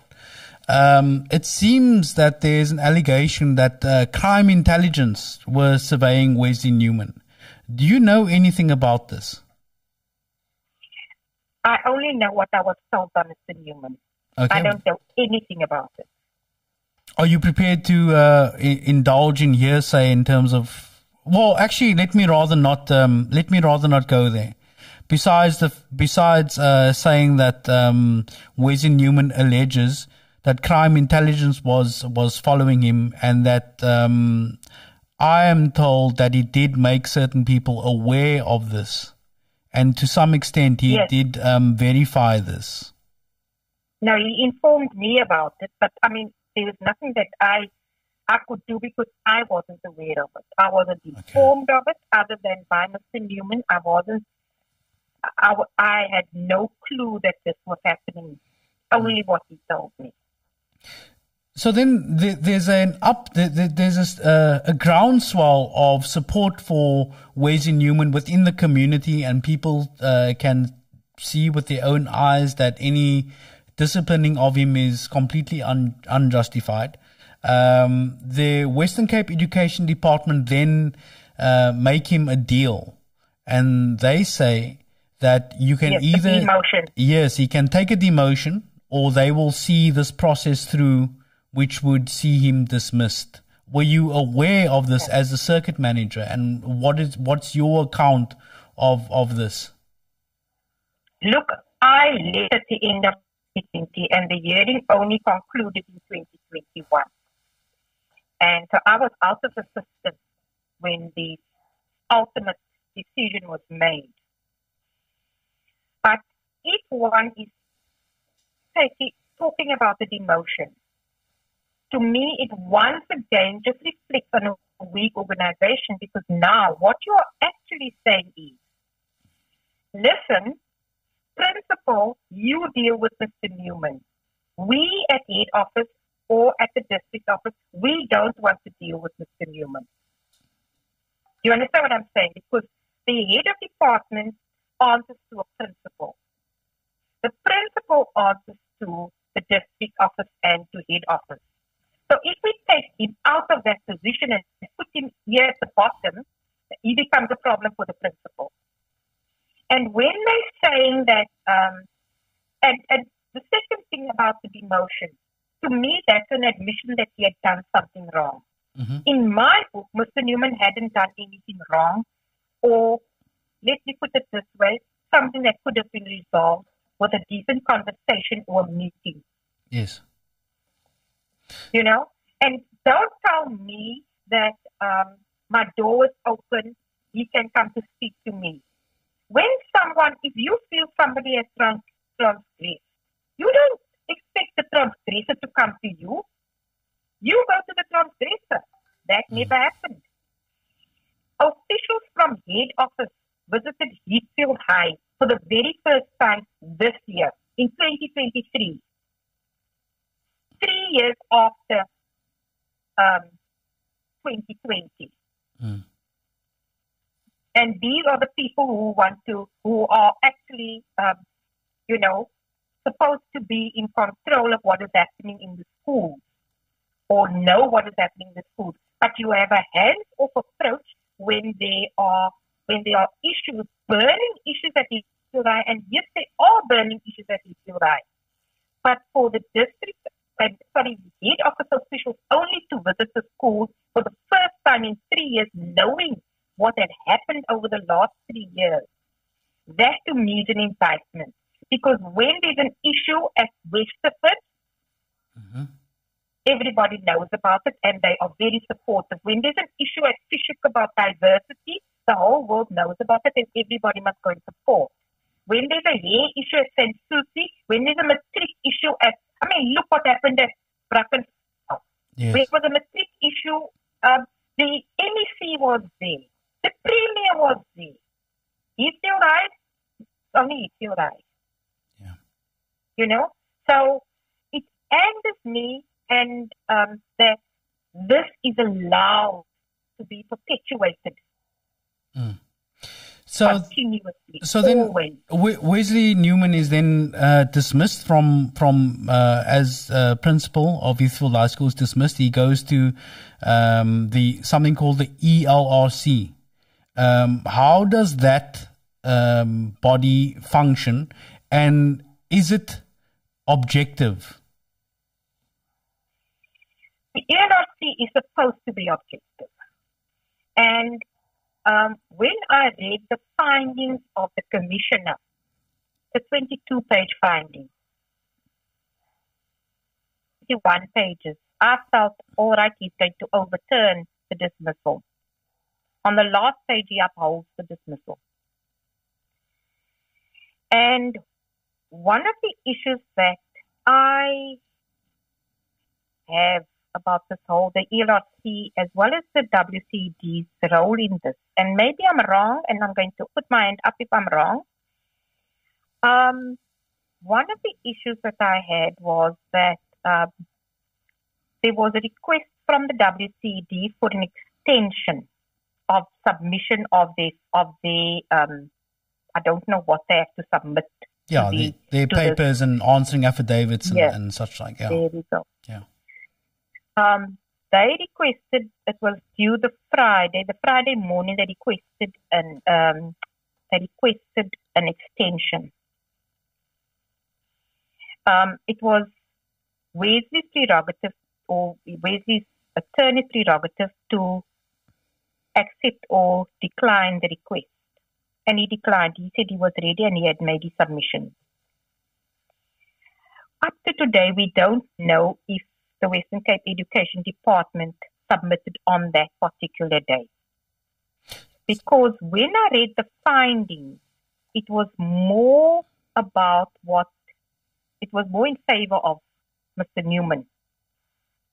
And very little input from WCD. So I don't even know if they submitted their papers. I'm just speculating, as I'm saying to you. So it worries me, and it is, and one of the things that I also had a concern about in both the hearing and at the LRC, no evidence is really presented. Everything is just about what has been said, and this has been said and that has been said. For example, when Mr. Newman responded to Mr. Schroeder, he also put in the subject line, he put to all media houses. No evidence was presented that it ever went to one media house. I tried looking on the internet to find out if this letter ever appeared anywhere. I couldn't find it. Yet he was charged and found guilty of that, bringing the WCD into disrepute. So, and I still don't know where the evidence is about how did he bring WCD into disrepute. Show me how he did that. By saying all media houses, but it never ever went anywhere. Because I asked Mr. Newman, did you actually put in the email addresses of the media houses? No, it was just in the subject line. He was found guilty of bringing the WC into dispute. So evidence was lacking, and it's all of, it was, to me, it wasn't. I just felt it was skewed. Everything was so skewed. No, yes, go on. But that is, I think it was a delaying tactic, and they were afraid that they had a very weak case. Everybody knew and said that they had a weak case, yet everything was upheld and everything was justified, and it boggles the mind that this is what is happening. And when we speak about corruption, we mustn't close our eyes to what is happening around us. Now, because I believe the ELRC and the Western Cape Education Department has limitless resources to throw at this thing and effectively bleed an individual dry. With delaying tactics, they can impose whatever they want on an individual that they feel has, in this case, I feel embarrassed them for their inadequacies, and the way that they treat different school communities in different ways. What is the next step for Wesley Newman after the ELRC has ruled against him? Because sorry, I think it's important to clarify that the ELRC is a specialist education sector forum for, it's like a teacher's education department, CCMA in effect. That's right. That's right. So where does he go from here? He has to go to the labor court. He has to go to the labor court, and thereafter he has to go to the constitutional court. And again, this is another exercise in. And that's in the education department of the Western Cape, bleeding an individual dry. They have the limitless resources. They have the luxury of time to be able. Our money. They have our money. Yes, exactly. They just put it very bluntly. They have our money. We pay for all of this. The other thing is, but I think that is a tactic of the Western Cape the Western Cape government. Because if you just look at the electricity problem that we're having, they are also delaying on this. In the meantime, we are paying more than any of the other provinces, and we're not going to get that money back. So until April next year or July next year, they will continue to drag out the court case until then, so that they can get as much money so that they can become a province, a country on their own. I have the exact same theory of the case. View. No, that's a view that I share with you. Jacqueline, I mean, as somebody that you have worked in the belly of the beast of the Western Cape Education Department, and I was saying to you before on air, you know where all the bodies are buried. I'm gonna close with two questions. Do you think that all of this could have been avoided if they just sat down around a table? Why didn't they do that?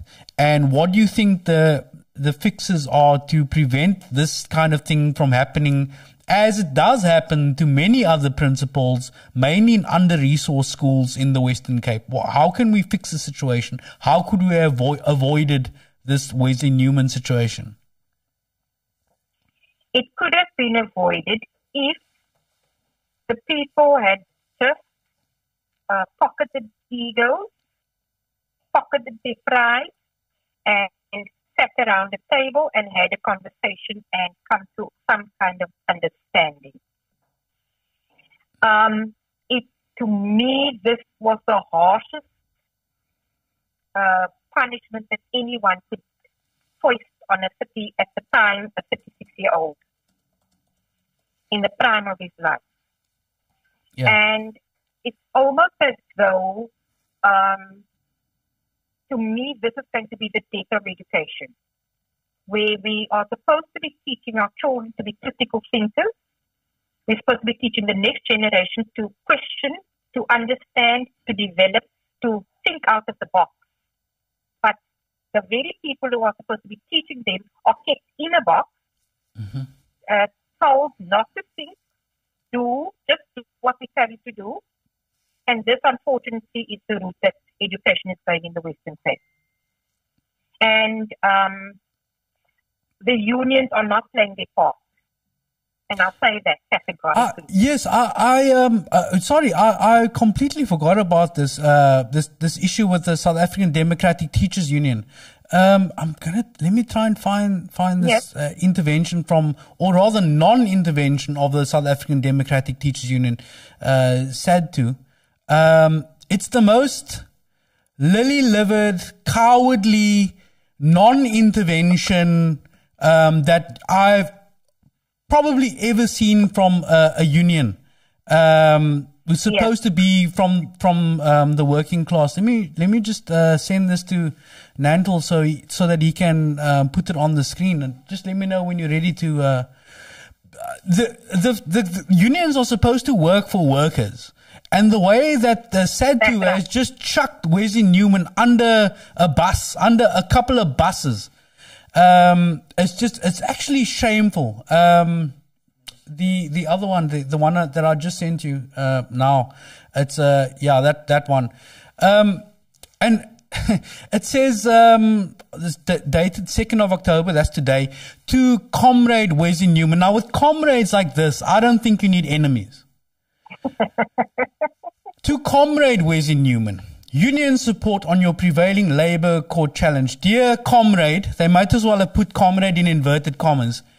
The PEC of SADTU held from the 26th to the 27th of September 2023 took the following decision. 1. The union reiterates its position regarding not participating in pickets or any form of protest action during the hearing of the case, as it would set a precedent for future cases involving union leaders. I can kind of understand that, but in the same way that I can understand that jellyfish are spineless. 2.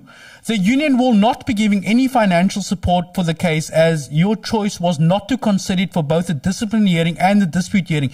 Yeah, they're saying, and correct me if I'm wrong, Jacqueline, that you managed to get your own legal counsel. You didn't use us. So we are basically pulling the rug out from under you, and we're not supporting you in an act of wela capella.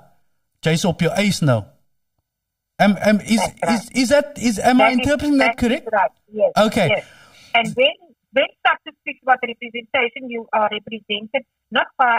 I don't know if they have a legal firm that is behind them, but I do know that very often they are represented by educators. Okay.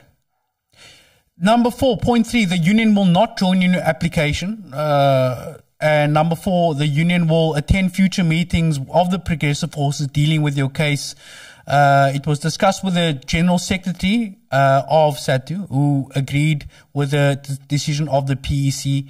We still support your cause. Comradely greetings. How can you say we still support your cause? It's like saying, buddy, screw you, I still support you. It's the most un-union stance and just the most bizarre. I don't understand this, Jacqueline. Can you enlighten me? Now, I think when Jonathan Ruston was still the provincial secretary, I sent him an email because I was also a member of SADTU while I was teaching and while I was in education. And I actually berated him. I sent it up to the national department, the national office as well.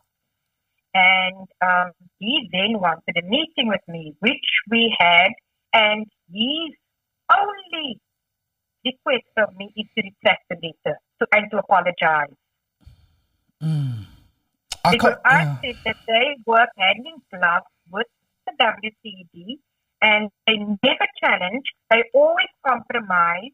I've never seen or heard of a case where SANTU has really taken on the employer. They compromise and come to some kind of decision. Yes, take a fine. Yes, take a suspension, only a month, this, that, and the other. Never, listen, you are right. We will fight for you. That is never, I've never ever heard of a case where that happened. And they continue to take the union they fight dues. for the members. They continue. That's right. It's Yes. unbelievable. Unbelievable. How can you mention comrade 3 times? Let's count. Comrade, dear comrade, comradely greetings. These are not comrades. This is the most uncomradely. Yes, I know. I understand. I understand that that's the format of the trade union, but really, it's. No, I'm saying that SANTU is not a trade union. SANTU is an extension of the employer, unfortunately. Well, I think I need to have SANTU on to explain this betrayal. There's no other word for it. A betrayal. Unbelievable. Yeah, so, I mean, that is the way that you asked me two questions. So the one is you have to go to the labor court. Yes. And yes, it could have been resolved around the table. It could have been resolved. And if we were really supportive, if when I think about if officials were really supportive of, and I'm not going to say schools or principals or teachers, if officials were really supportive of learners, because that's what schools are for, if they were really supportive of learners, they would fight to get the best people and to keep the best people. Yes, people are going to make mistakes. People are going to do something wrong. So what? If it's not criminal, then I'm saying there are ways and means of mediating it. Yes. Dismissal is not the answer. Because somebody's ego is bruised. Because somebody's pride is wounded. Now we must get rid of this man. This is unfair. Yeah, I agree with you. I just feel that to me, an injustice has been done. And an injustice hasn't been done only to Mr. Newman, but to those learners of Heathfield High. Absolutely. Jacqueline, thank you so much for your time. I really appreciate you coming in and spelling it out for us. And this won't be the last, I think, we hear of this. This is a long road, so thank you very much. And I sincerely hope that, we can get to a point where people can actually see and ask the right questions. Ask them, where's your evidence? Show me the evidence. Show me to whom this email went. Show me how you punished every other person who's used social media or has transgressed your social media policy. Show me how Mr. Newman has brought the WCD into disrepute. Show me those things. Look, ultimately, let's just call it spade a spade. This is not about any of those charges. This is about a 4+ million rand case that people need you need to be accountable for that. And how do you justify reinstating a principal after spending in excess of 4 million, almost 5 million of the taxpayers' money? The writing is on the wall. Yep. They need to be just. They need to say, listen, we were right. We did the right thing. Look there. He's been found guilty. Look there. He did something wrong. We spent this money well spent. I'm sorry, I disagree. Jacqueline du Plessis, thank you for joining us, and we'll catch up soon. Sure. Thank you very much. Thank you. Okay. Bye-bye. Thanks. Bye-bye. I can't believe that a trade union would act in that way. I'm glad that Jacqueline brought that up. That this thing came out today, and I thought I was reading a fake thing. It's just bizarre. Anyways, In the meantime, on the 5th of October, we've got World Teachers Day. All interested parties are welcome to attend a film viewing and group discussion at Bertha House. The Activist Cafe, come at 9:30. We're starting at 10. There will be a viewing of the film Inherit the Wind, classic film, from about 10 to 12, and then there will be a group discussion. All interested persons should come, especially supporters of in the Wesley Newman matter. If you'd want to RSVP, just contact Ms. Rafika Benjamin. The email address is sac2020.org@gmail.com, sac2020.org@gmail.com, or give a WhatsApp or call to 076-604-6912. I'm going to be there, not like I'm draw a crowd, but I'm just going there because I like the film. I like Wesley Newman. I like the movement. Yeah. So on the Wesley Newman thing, I think, this thing, if he goes to the Labour Court and if he goes to the Constitutional Court, he'll win. But the Western Cape Education Department just kicking this thing into touch because they have limitless resources. They are at last reckoning, only the fourth best outcomes, not even a bronze medal in the entirety of South Africa. And if you're going to keep fighting principles, which then has particular kinds of principles, which then has the effect of subjecting the school to lower and lower outcomes, as we've seen from the Ethel case, then it's the Western Cape Department of Miseducation, not the Western Cape Department of Education. I'm going to read a few comments. Carl Mars says, Aish, a tripartite alliance are weak. The trade unions are becoming businesses. I don't know about that, but I definitely know. I hope that SADTU reverse their position in some way. It's crazy that this thing can go through from the province to national leadership of SADTU, to then ascend to effectively a union busting itself. It's crazy. Derek Ronnie says WCED are doing the bidding of their masters, the DA, pushing a racist agenda to ensure that free thinking and critical questioning is completely stifled. The less said about the unions, the better. On the last point, Karl Mars continues, on the last point, why higher basic education department didn't make use of the skills of Wesley Newman to help him with this costly exercise. I agree. Abdurrahman Khan says, please don't refer to them as the Western Cape Education Department. They are the Western Cape Anti-Education Department. Thank you for those comments. Something happened earlier on in the week, just changing gear to another thing. There was, speaking of the Democratic Alliance, John Steenhuisen appeared on the Wide Awake podcast, aka the Turner Adams Show.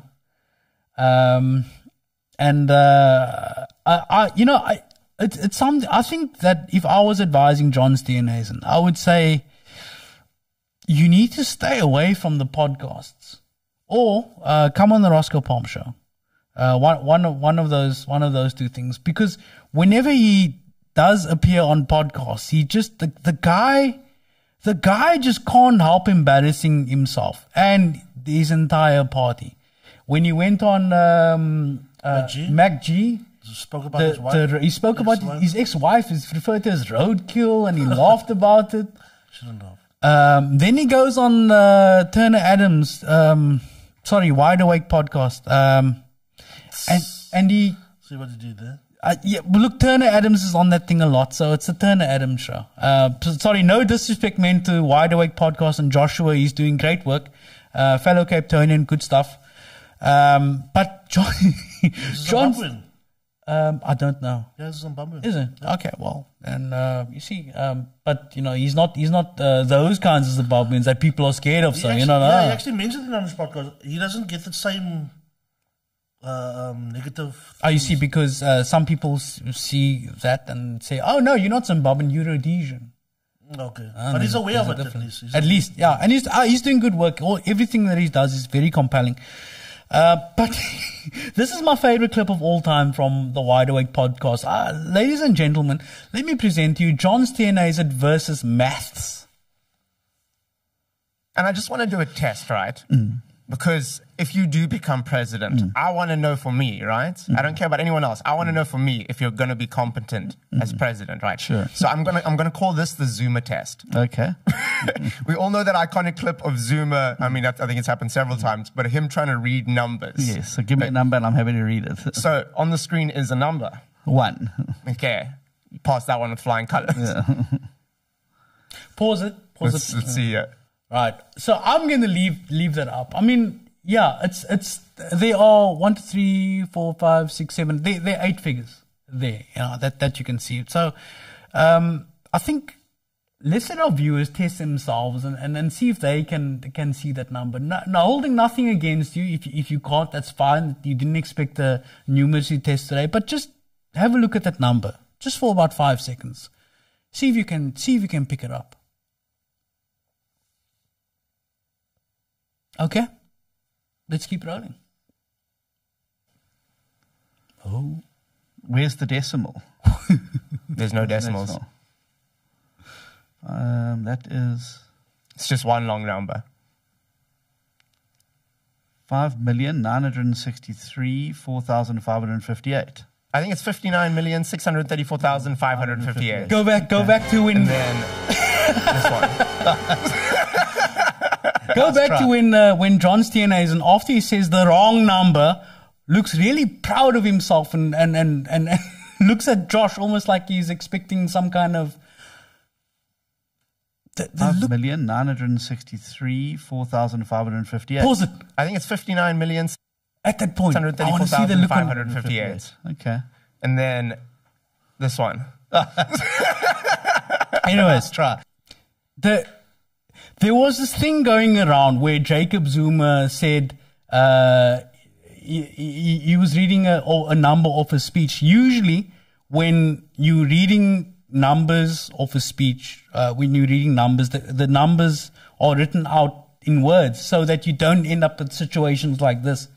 But the amount of racism that was implicit in Jacob Zuma doesn't know numbers. How can he run the country? And the number that Jacob Zuma said was way bigger than 59 million and whatever. But it's just the amount of accommodation that's given to John Steenhuisen. And let's be frank, white politicians, white officials, white people in general, the amount of latitude that's afforded them when the expectation of black and brown people to be excellent at everything, it holds up a mirror to society, man. Yeah, that's that fine line that you can't explain to somebody that's benefiting from that way of thinking. You know what I'm saying? Yeah. If somebody tells you like, no, but somebody recently asked me, where is the institutional structures that's keeping people of color behind? And I just told them, but dude, if you don't see it, then I can't explain it to you, man. Yep. Unfortunately, then you. And he's not racist. He's not a racist. But I can't explain that to you, man. It's just it's one of those things, man, that we're all fighting against. And but I think we're winning, man. I think there's platforms and we can speak our mind and Yeah. Well, John Steenhuisen, as we know, famously only has matric. Politicians are not people that do well. I mean, frontline politicians, they're word people. They're not numbers people. And I would defend John in that. But really, if you watch the whole podcast, he was given the softest softball questions, and it was full of gimmicks like taking a pillow and that stuff with coins and notes, and referring to the Pala Pala thing with Ramaphosa. It's really, it's might as well. But to fail that test, to just like get that softest softball thing and to just screw that up, it's honestly, that and roadkill is gonna live with him for a long time. Okay, one more thing and then we're going to say goodbye. I want to talk about the Good Party, specifically this guy Donovan Saptu. Now, it says if we can, we're having trouble pulling that up. So just a little bit of background.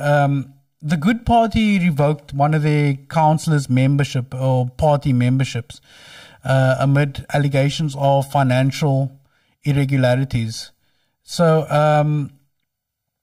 on Sunday, the Good Party revoked Donovan Saptu's membership and accused him of failing to account for party funds.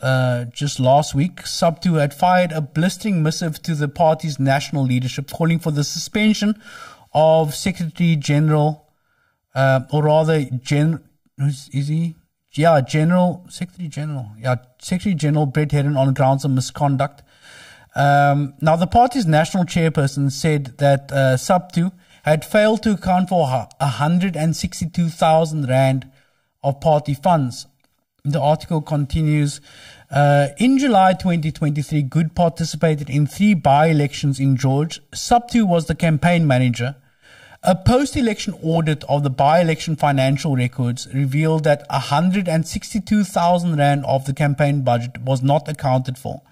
In addition, several suppliers to the campaign whose goods costs have been claimed as paid for by Saptu were not paid, and the party has to pay them again. So this will be a fairly easy thing to prove. The suppliers can show their bank records. Saptu can show his bank records. The party, the Good Party, can open up their accounts as it relates to this, and we can tell whether this guy in fact did run away with 162,000 rand. The chairperson of the Good Party says that last month the party instructed its attorneys to issue a letter of demand for the 162,000 rand to Saptu and his wife, Rosalind Saptu, who acted as the administrator for the campaign, failing which summons will be issued against them. We're going to stay on top of that story the same way we're going to stay on top of another former Good member, Sean August, who is alleged to have taken his wife on a nice peninsula bike ride with his parliamentary money, his constituency allowance, I think. What's the amount of that? What's that amount? I don't know what it is, but I know that there's a case that the police have opened. The police have been in charge, have rather been in contact with provincial parliament, with Sean August, who was welcomed with open arms into the Democratic Alliance. I'm asking because there was a comment, I remember reading a comment on YouTube, on the YouTube channel of the clip, that say it's not a lot of money. And so it's I don't care. Even if it's a 2 rand. I don't care. I don't care if it's 2 rand or in this case, apparently, allegedly, 162,000 rand. If it's 2,000 rand, if it's 6 rand, that's our money. They should spend it correctly. And if they can't spend it correctly, there are other things that they should be doing with their lives, like being in jail. Yeah, Nandel, that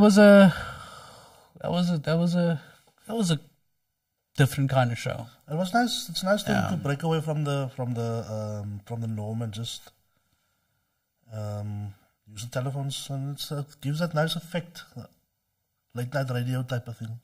I like it. Yeah, that would be cool. Yeah, we hope to do more call-ins. We hope to do people just calling into the studio just to talk about whatever they want. Maybe we'll do that sometime soon. I really want people to call in and just tell me what they think. I mean, we've had experts and ambassadors and leaders in here. I want us to talk to people, more people. I agree, 100%. Phone in Because I had a conversation on the socials where they accuse of us of being too pro DA, and I was like, okay, clearly you don't know the body of work that we've done.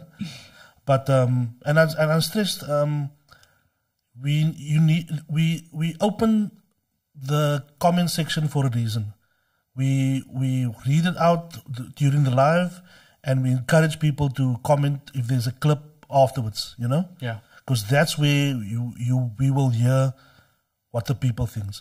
People think, you know what I'm saying. And by the look of things, the DA is not going to do well next year.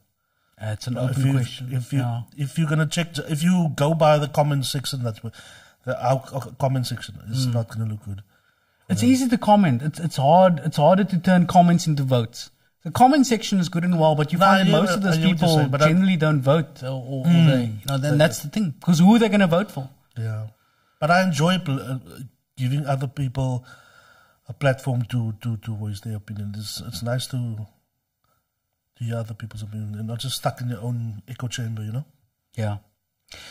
So, my favorite moment so far has been somebody saying that the DA paid me last week when we. But we as soon as we get, I want people to pay us. I do want people to pay us, and you can pay us by sharing the videos. You can hit subscribe if you're watching this on YouTube. You can subscribe to Cape Conscious Media. There's actually a star thing now. We got stars. Yeah, we got stars now. Oh. So you can send the stars. Send the stars. Yeah, send the stars. Come on, send some stars. Send to support Cape Conscious Media and independent media in general. Support us. Support us. Like and subscribe. We on Facebook. This week we went past 8K. And a few days later, we went past 9K subscribers, road to 10K. Find us on TikTok, find us on Facebook, find us on YouTube. Give us a like and a sub. I promise you we're not being paid. I don't know how much. I'm too broke to.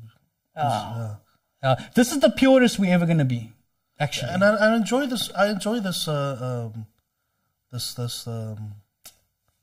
Time in what we're doing, you know. And I see a lot of great things in our future, but I'm present at the moment and I'm enjoying it. Cool. What shows are coming up this week? Just by way of closing. So tomorrow night will be Joe Zone.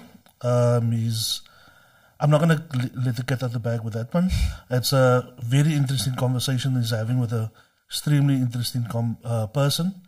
Then Wednesday we have That's Our Life with Dev Don Did It. And Thursday again we have Ryan. So he's doing a double shift this week. I can't wait to be on Joe Zone. One of these days we're going to make it happen. Should.